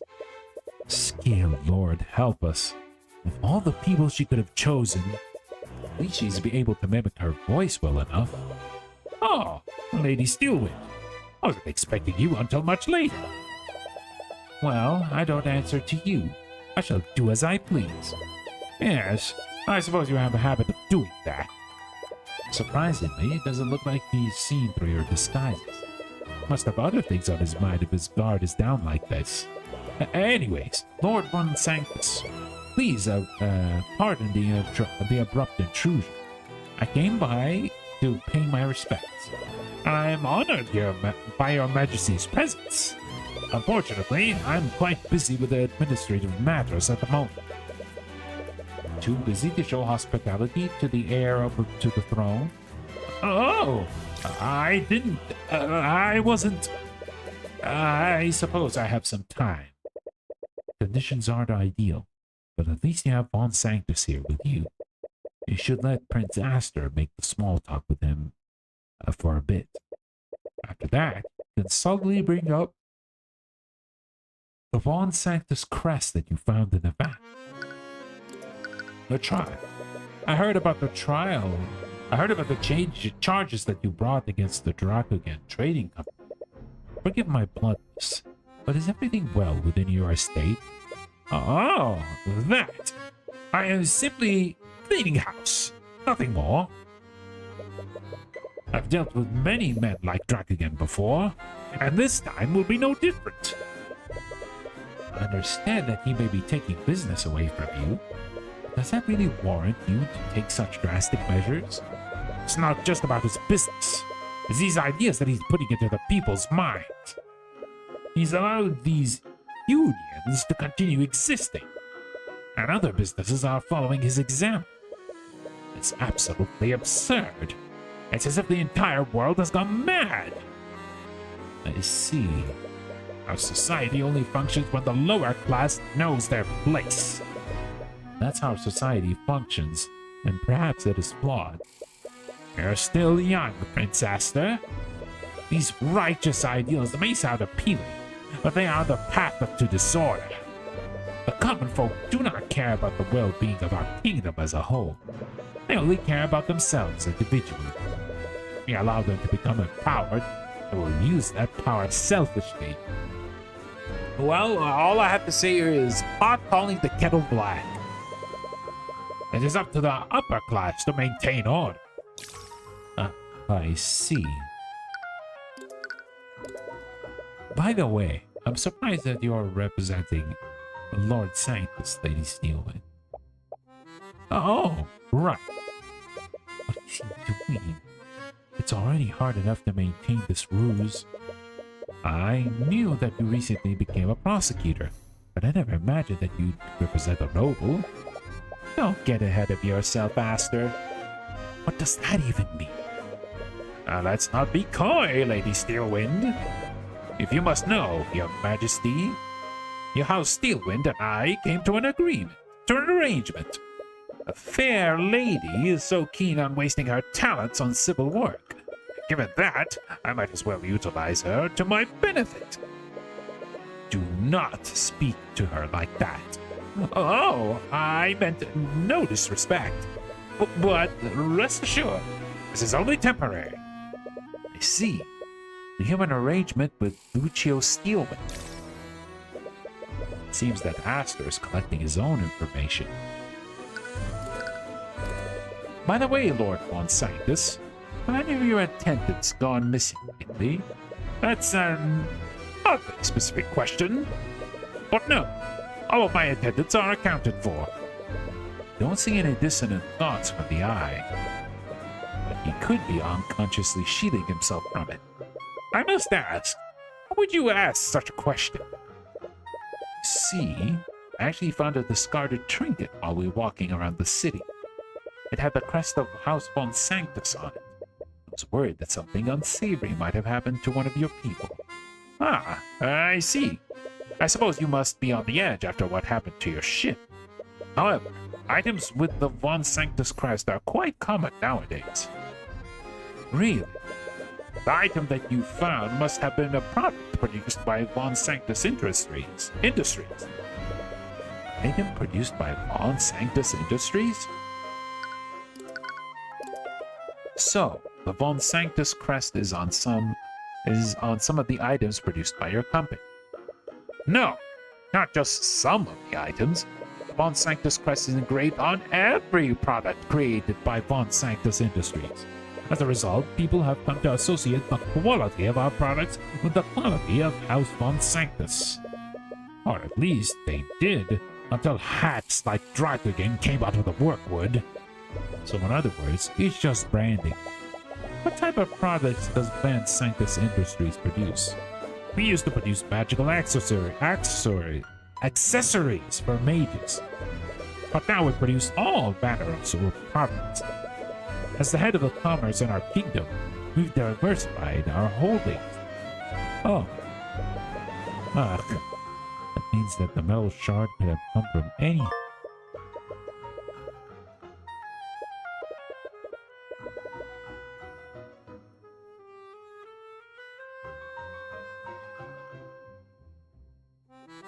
It seems like the line of questioning has led to a dead end. Damn it. It's really impossible to identify where that shard came from. Do you sell your products to the Dracogen Trading Company? Yes, of course I do. Despite my misgivings with the Dracogen, it would be foolish for me if I didn't do business with him. That means that there are Von Sanctus products in the Arcane Refinery.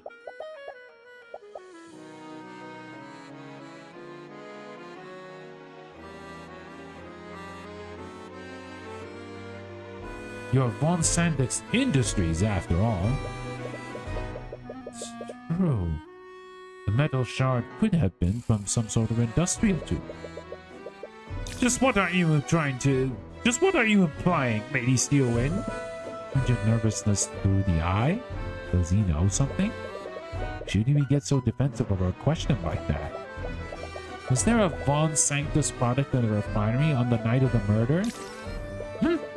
She misspoke and said murder instead of accident. That is evoking a reaction. Answer the question, Vaughn. Celeste attempts to loudly slam the tip of her cane on the ground, only to realize that her cane isn't actually real. She loses her balance and trips over a nearby vase.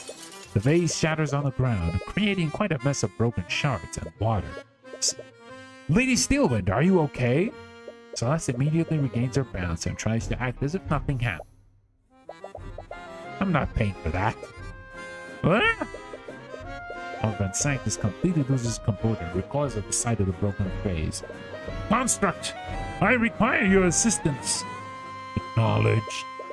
Response to Von Sanctus's call, an arcane construct walks from a nearby closet. Construct!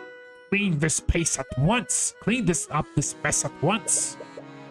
He seems very disturbed by the mess. Is he some sort of clean freak? Acknowledge. Construct begins quickly, picking up the shards of the broken vase. You own an arcane construct? I do. Von Sanctus Industries is the inventor of arcane constructs after all. Right. You recall Celeste mentioning that earlier. Would you like to be one, Your Highness? My apologies. I'm not very interested in using an artificial. Suit yourself. In any case, I'm glad Lady Steelwind must be taking her leave now. What? Remember, you said that you could only accompany me for 1 hour. It's close to being 1 hour, right, Lady Steelwind? What are you? Oh, right, 1 hour. It would definitely not be good for us to be here for more than 1 hour.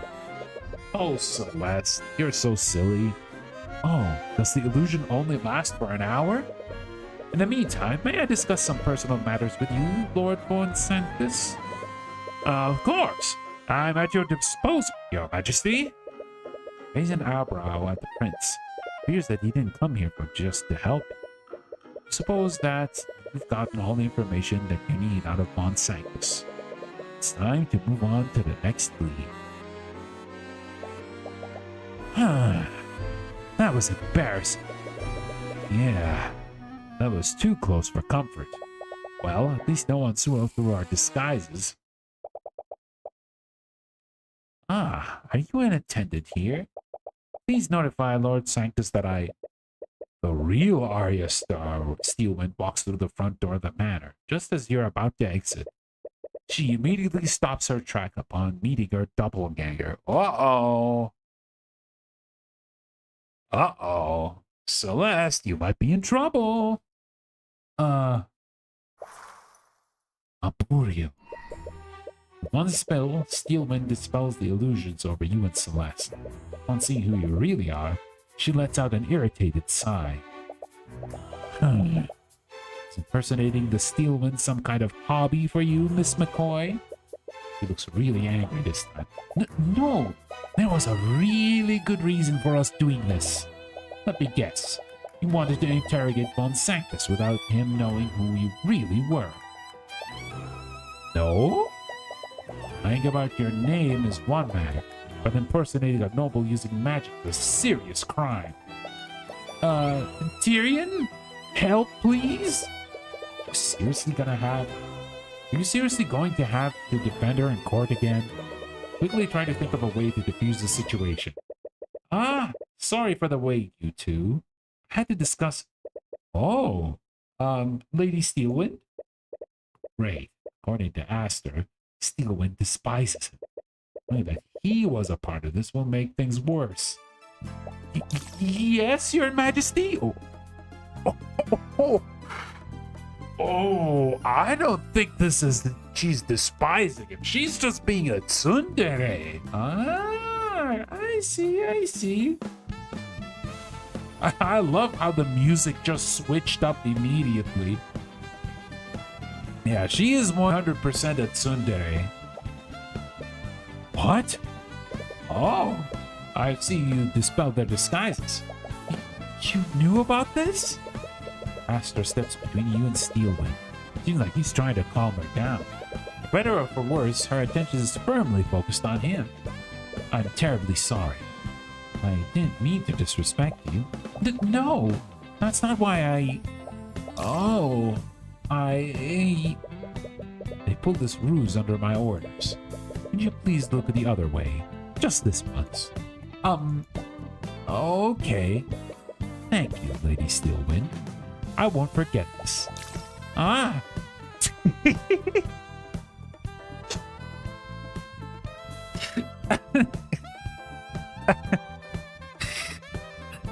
Look at that. It's not even words. It's just random letters. I need to go. Well, that was certainly something. I'm sorry you two had to see that. What? It's as I said before, she absolutely detests me. You saw it, didn't you? She could barely look at me in the eye. Oh my god. And anyway, we're starting to run out of time. Should head back to the refinery. We still don't know where the metal shard came from. From what Von Sanctus told us, I don't think we can find out exactly where it came from. Each of Von Sanctus's products had that crest. It could be any number of things. Hopefully, Drakugan can help us narrow that list down.